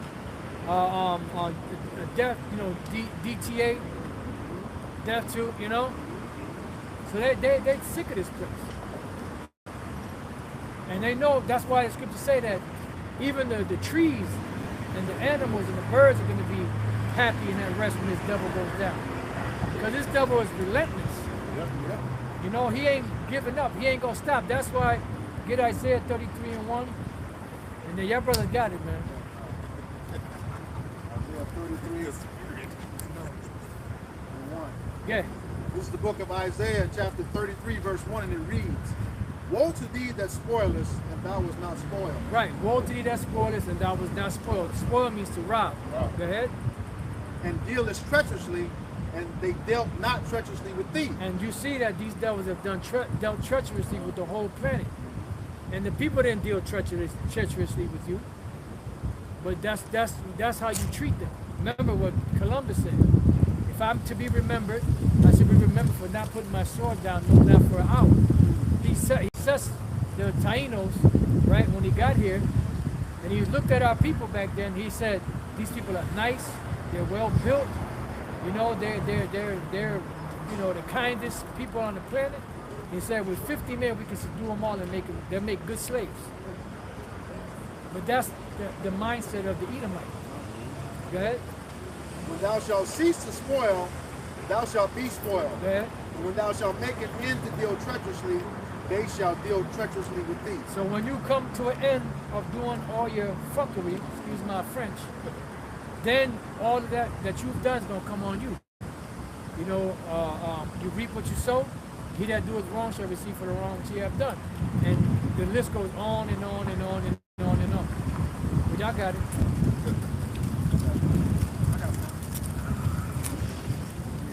This is Zechariah. The point is in 4. Zechariah 5 and 2. And he said unto me, what seest thou? And I answered, I see a flying robe. The length thereof is 20 cubits, and the breadth thereof is 10 cubits. Then said he unto me, this is the curse that goeth forth over the face of the whole earth. You gotta break it down though, brother. Alright, so what was prophecy, which was the chariot, alright? He was giving a measurement of the chariots, alright? It says And what's a flying robe? chariot. That's it. Because it you know, he saw it spinning. What did Ezekiel see? He saw a wheel within the wheel. A wheel is round. I ain't never seen nobody go nowhere with square wheels. Go ahead. Turn old school salsa face up and look at it, it's actually a wheel within the wheel. That's it. It's called salsa in the wheel. Verse 3 says, then he said unto me, this is the curse that goeth forth over the face of the whole earth, for everyone that stealeth shall be cut off as on this side according to it, and everyone that swears shall be cut off as on that side according to it. Alright, so this, the chariots, alright, they're going to be bringing a great deliverance, and they're going to be bringing a great destruction. It says to everyone that's stealing, alright? We know who's the ultimate, thief. Esau Edom. Alright? It says, I will bring it forth, said the Lord of the hosts, and it shall enter into the house of the thief, and into the house of him that swears falsely by my name, and it shall remain in the midst of his house, and shall consume it with the timber thereof and the stones thereof. Right, which that goes hand in hand with Isaiah 33. When thou cease to spoil, thou shalt be spoiled. Now read that verse again. Zechariah 5 and 4. I will bring it forth, says the Lord of hosts, and it shall enter into the house of the thief. That's Esau. Go ahead. And into the house of him that swears falsely by my name. And that's where you see all these different sightings of the chariots. Because it's time for the devil to go down. Because Esau's the what? The end of the world. Yeah, and Jacob was the beginning of their father. Go ahead. Finish up the same verse. It says, and it shall remain in the midst of his house, and it shall consume it with the timber thereof and the stones thereof. What's that talking about? Consuming with the timber thereof and the stones thereof. The what? The fire. And what's the fire going to do? Consume everything. What fire? What kind of fire? You talking about a match fire, or a lighter, a torch? Nuclear destruction. So now, and the laser from the chariots. Now, what's the scripture to back that up? Well, that's a good one. Bring it out. There's another one I was thinking about. Another good one. In the New Testament. Huh? I said fervent. There you go. Where's that at? There you go. I got it. I got one. This is Jeremiah 1, verse 1. It says, thus saith the Lord, behold, I will raise up against Babylon, against them that dwell in the midst of them, and raise up against me a destroying wind. It says, I will send unto Babylon banners, and they shall ban her, and she shall empty her land for the day of trouble. They shall be against her round about. All right? So those banners is going to go into that nuclear destruction. All right? And when you fan a fire, what does it do? It grows bigger and bigger. You know, when you sit down, if you ever started a fire, the air, And how should I say? He's a fan. He got the fanner with the fans. That's right. And that's look. From this point on, it ain't gonna stop. All right. It's gonna keep getting hotter and hotter and hotter and hotter. The Lord is heaping coals on top of coals on top of coals. Right. He getting the fire nice and roaring hot. By the time he comes back, it's going to be roaring hot. It's going to be like a hot roaring flame. It is not just a spark, it's a flame, a hot roaring flame. Hey, something is burning. Y'all got inside joke. This is the book of, oh, sorry. Yeah, you dummy. It says, against him that bendeth let the archer bend his bow, and against him that lifteth himself up in his renegade.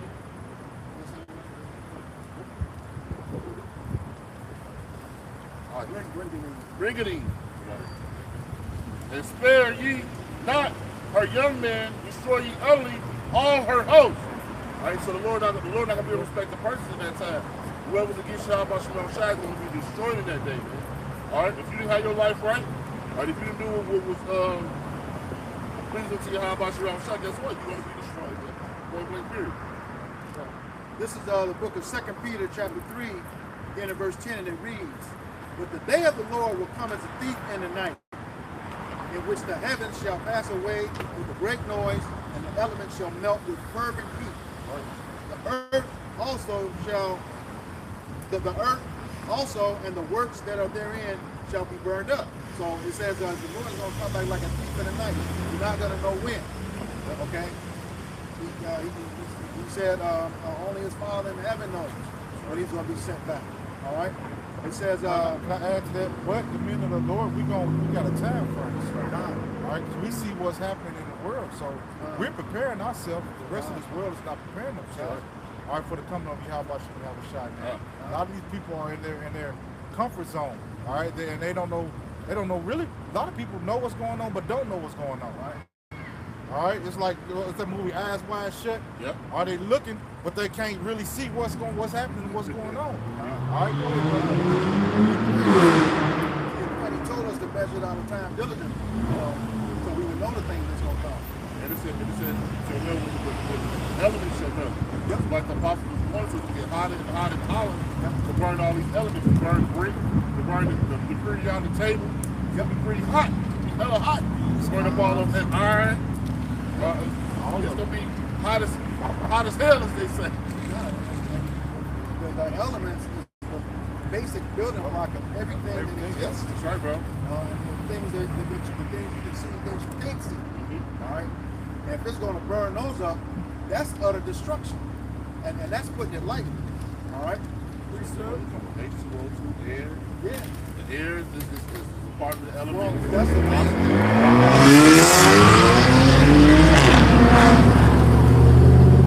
so supposed to suck the oxygen right out of it.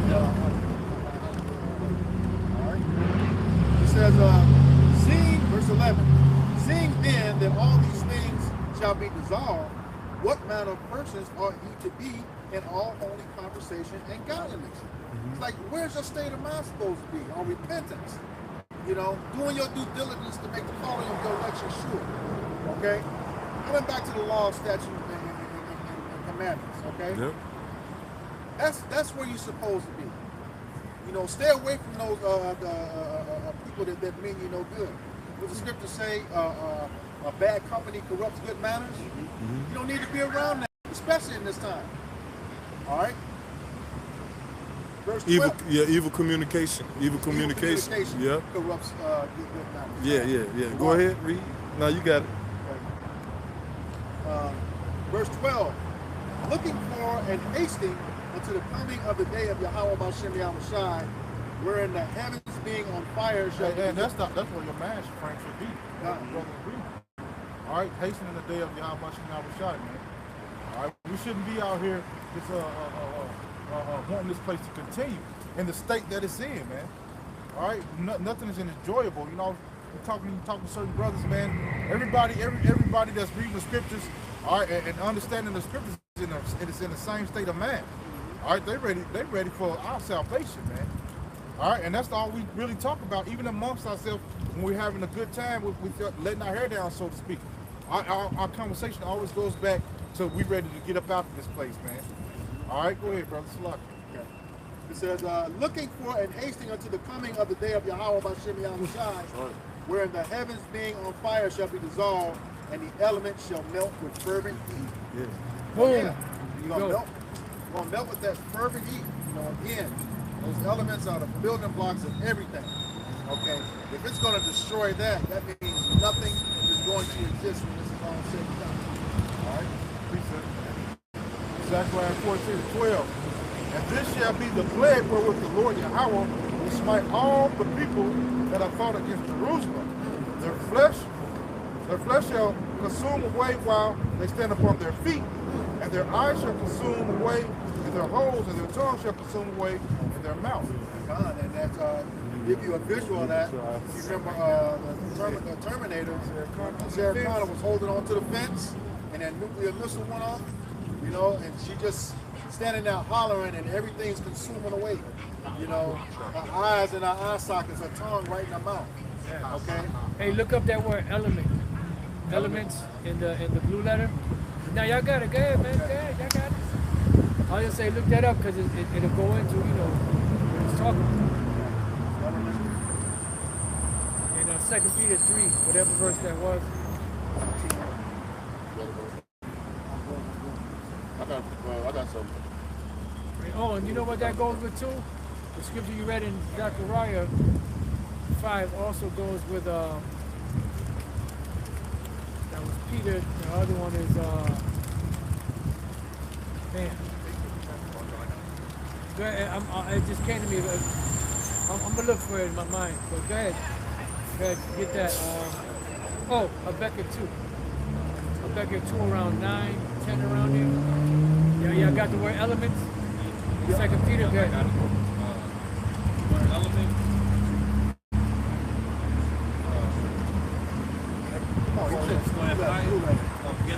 Yeah, I got it.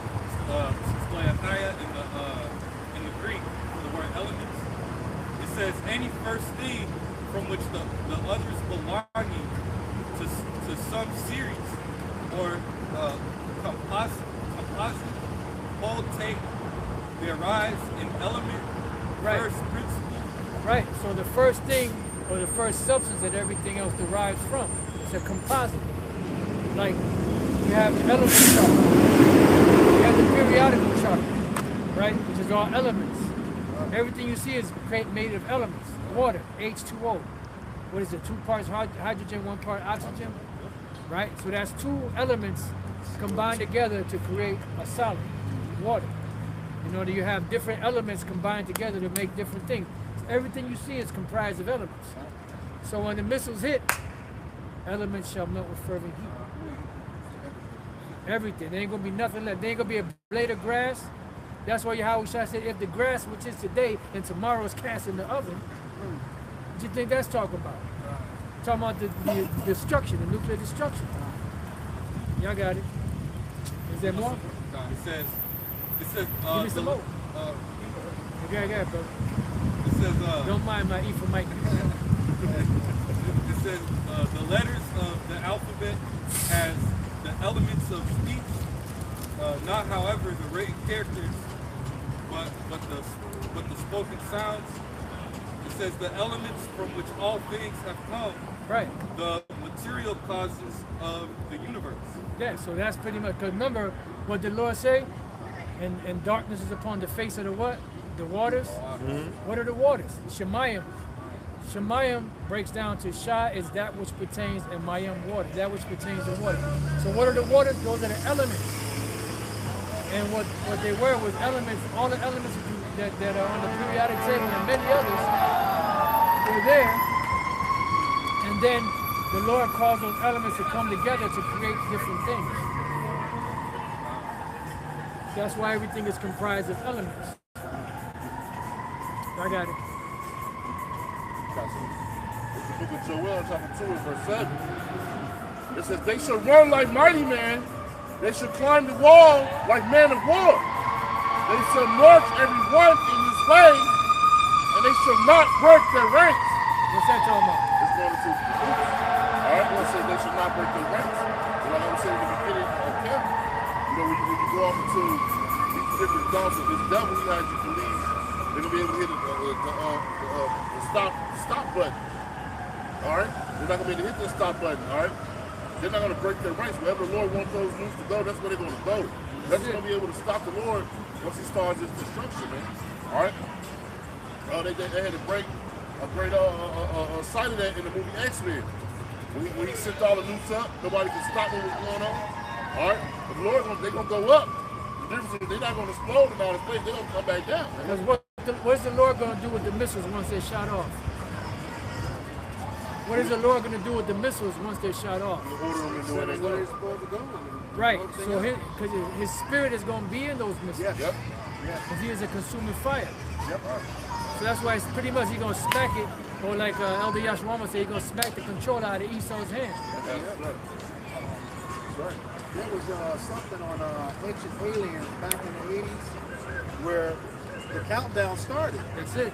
And It was a chariot. yeah, it was a chariot over, I think it was over Ukraine at the time. Okay, I don't remember where. Yeah, and yeah, it was a chariot, but they couldn't stop the countdown. You could see their faces on camera, like, what is it going to do? And it got right to Zero. It was going to detonate and stop. That's it. Which shows you the Lord is in control. Yep.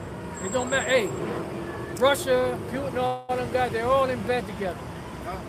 But the Lord is going to make, we read it earlier, the heart of the king is in the Lord's hands, and he'll turn it whatsoever he will.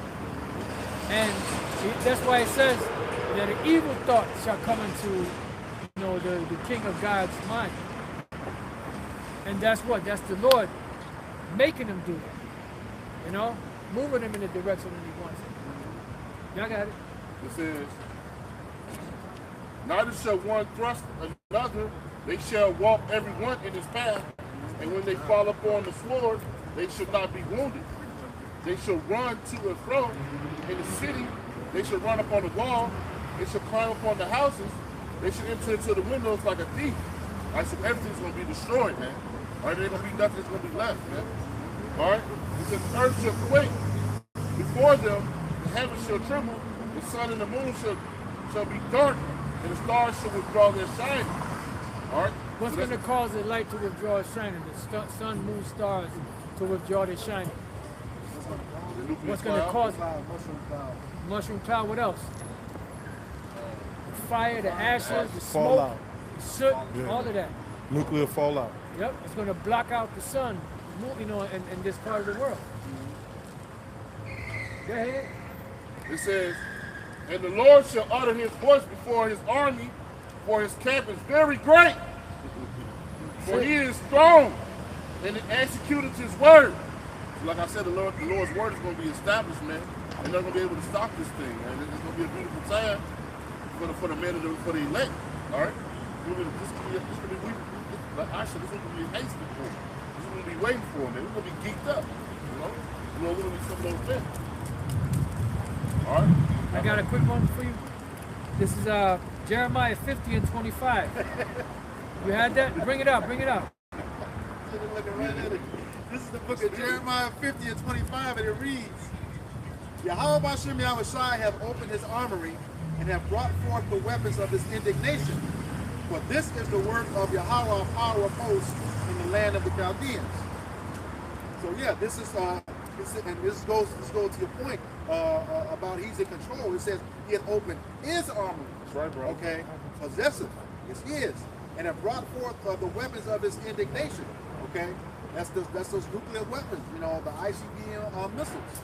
Okay, and that indignation is that righteous anger. Okay, he says, "For this is the work of Yahweh, our power of hosts, the Lord of hosts, his army, just like he was talking about in Joel." Right. Okay. This ain't nothing like these so-called countries got. This angelic army, man. And they could be shooting lasers, man. This could be a hell of a time, man, going on, man.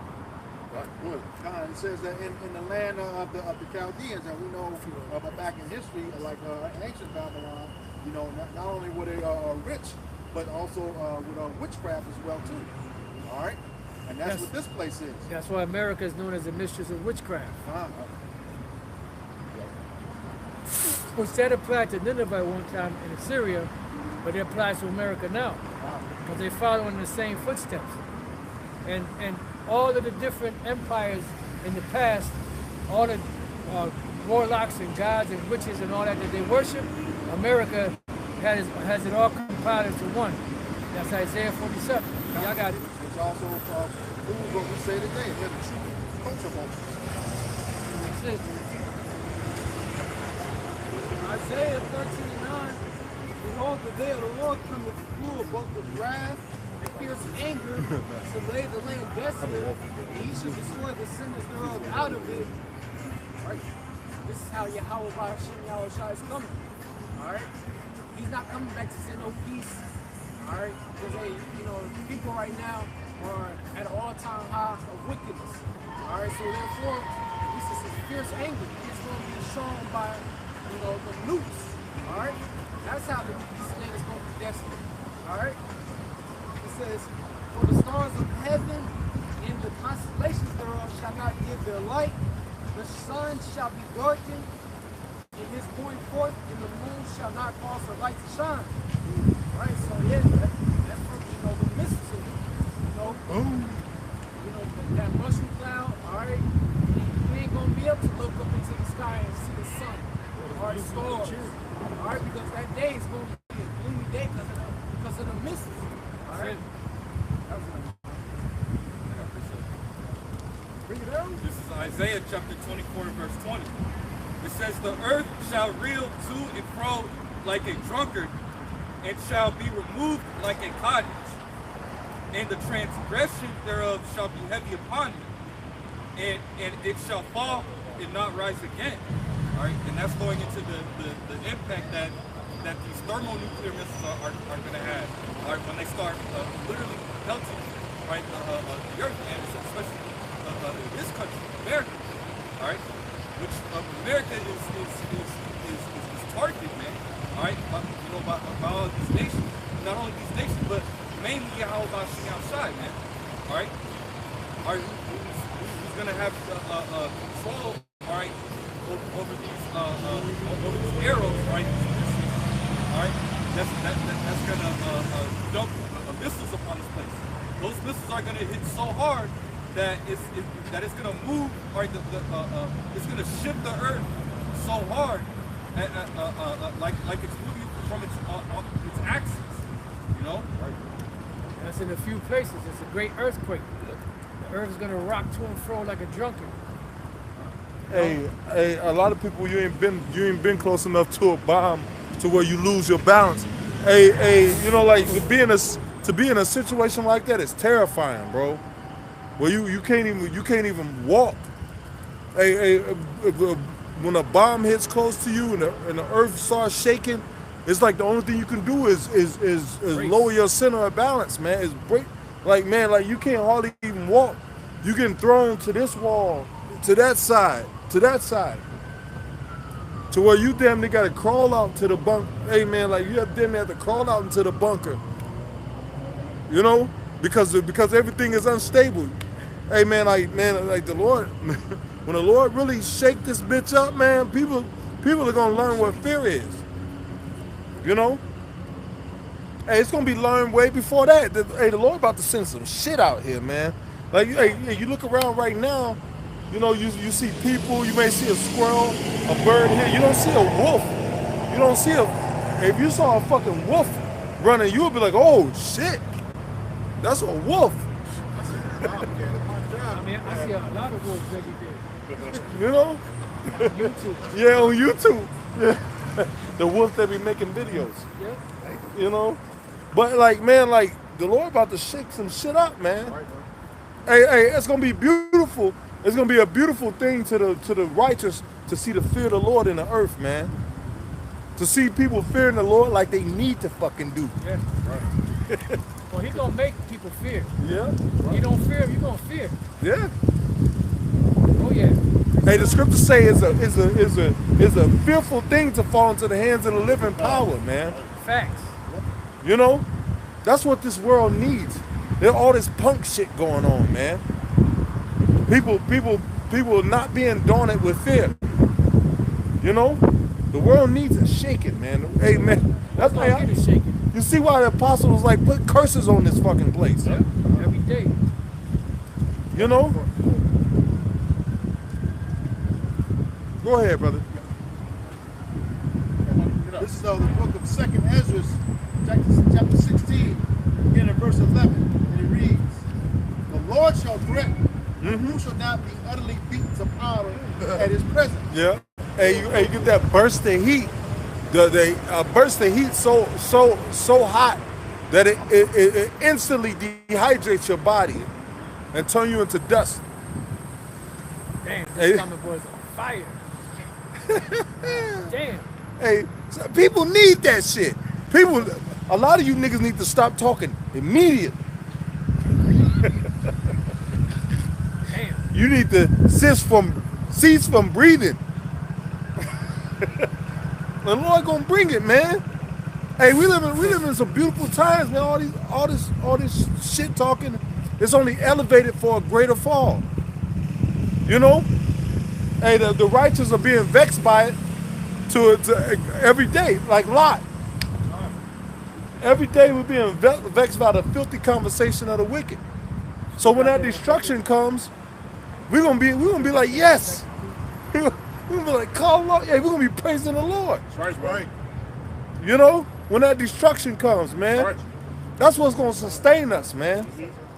That the not having to be vexed by. Hey, when people are running scared. hey, when the 1-9 was hitting, people were scared, man, and I was fucking loving it. Yeah. I thrived in that. In the 1-9. Right. Start calling your phone.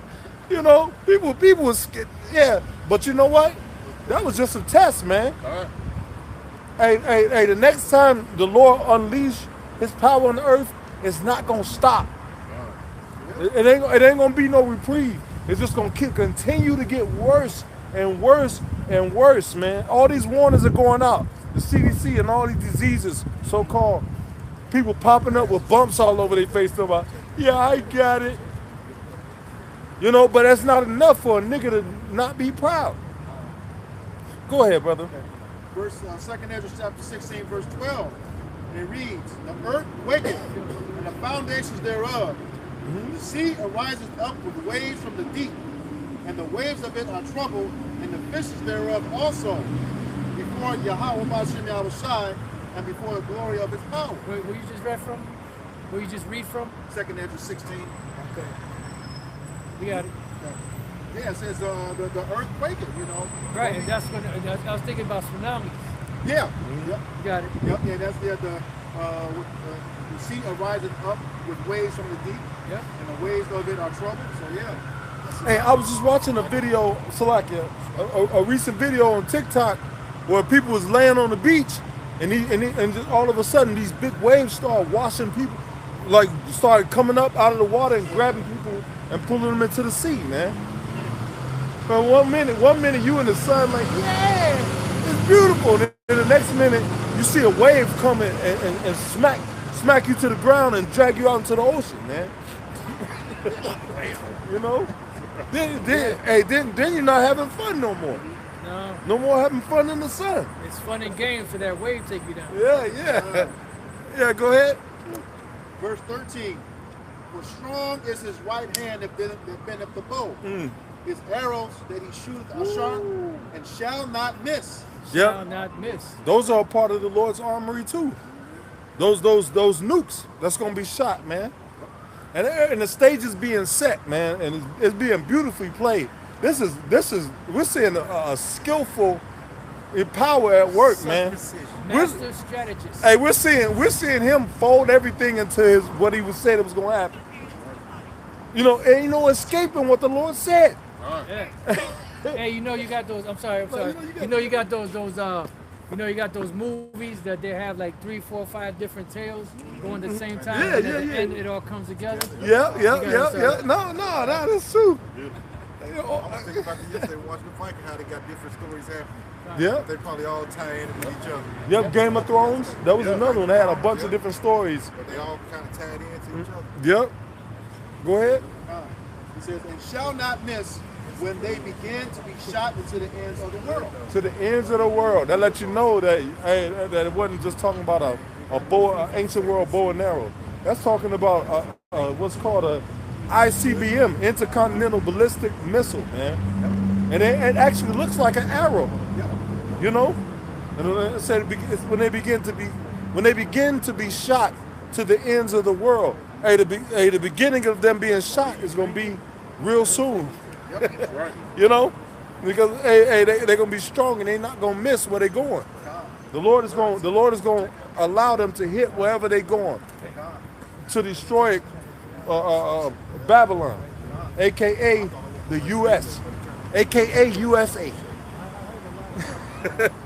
You know, and it's gonna be beautiful, man. Lord's willing, we on them ships watching, just watching and laughing, you know, at the fire, destroying all these fucking idols, and at this wicked ass statue we gotta teach in front of every weekend. Now that demon, you know. Hey man, I had dreams of buying a pickup truck and just dragging that fucking statue to the ground. I want to chop the You head know? off every time I see it. I want to chop the head off every time I see it. You know, like you know, but it is what it is, man. Like, you know, it is what it is. Them Frankenstein boots on. Yeah, man. Them biscuit toe boots. Yeah. Them Frankenstein boots. Yeah, man. But it's cool. Is there any more to that? Yeah, kind of. I was just going to say to your point, you're talking about how that was talking about a missile and how the actual arrow. There's actually a movie out. John Travolta was in it. Nicolas Cage. Broken Arrow. Yeah, and it was the actual missile. Yep, that was a code name for a stolen missile or a missing missile. Verse 14. Behold, the plagues are sent and shall not return again until they come upon the earth. Yep. Why? Hey, Because once you shoot them out, they can't come back. no, you're right. It's like it. Hey, those plagues that's gonna be sent. Woo! And niggas see them missiles coming out the sky. Them motherfuckers gonna be calling on Jesus like a motherfucker, Where right? them Israelites at? What they say? Name of God? Yeah. I know it begin with yum. Yes. Boom, boom, boom. And that was the end of you. Yeah, I guess he didn't make it. Yep. Especially niggas like that, them two monkey head niggas that was walked up with spirits on them earlier, man. You know, hey, I put up multiple curses on them, man. When they left, they don't. Hey, these people walk up and they speak that evil. They don't know what they doing, man. They, you know, you see the demons on them. You know, you be like, oh, these niggas go. They gonna do some bullshit. I seen them coming a mile away, Joker. Yeah, you seen them niggas way over there. Oh yeah, they about to start some shit. Just be about your merry way. Yeah, man. But it's okay. You earned yourself a judgment now. And you go home and you die of smoke inhalation tonight because your house catch on fire. You know. Then all praises be to Yahweh Bashim Yahweh Shai, nigga. It's okay. It takes a good offense sometimes. Hey. I used to download that app Newsbreak. You know? Yeah. Oh, every morning, you just see the judgment of the Lord, man, on that app, man. Hey, when I was in Chicago, man, I thought Indianapolis was bad. Yeah. When I was in Chicago, two babies found in the same trash can. I was like, how in the fuck that happened? Like, it was two women that knew each other that just had babies. We're going to throw our babies in the trash. Like, how the fuck did that happen? You know, but go ahead, brother. Verse 15. The fire is kindled and shall not be put out till it consume the foundation of the earth. And that goes with Job 20, where it says a fire not blown, because they're not gonna. It's not a fire that they're gonna create. You know, those missiles, they're going to be shot. You're not going to kindle the fire. It says the fire not blown shall consume it. You go. It ain't going to be a fire that you create. You ain't going to kindle no wood and strike a match or put a torch to it. The fire's already in the warhead. Once it hits ground zero, that's all she wrote. That's it. All right, so with that, we hope this lesson was edifying to the elect body of the nation of Israel. Once again, we're going to give all praises, glory, and honor to double honors to our apostles and elders of Great Millstone, who well in teaching us this 100% true. Salutations to them and our fellow Akim who labor in this truth week in and week out on the highways and byways. Also salutations to the hopeful elect of the scattered 12 tribes of Israel, scattered to the four corners of the earth that be like it to the speckled bird, also known as your Israelite foreigners, and your so-called Negroes, Latinos, and Native Americans. To you we say Shalom. Shalom. Kwam Yasharala. Kwam Yasharala. All right, Shalom to you sincere elect brothers and sisters on the comment board. Shalom, be elect.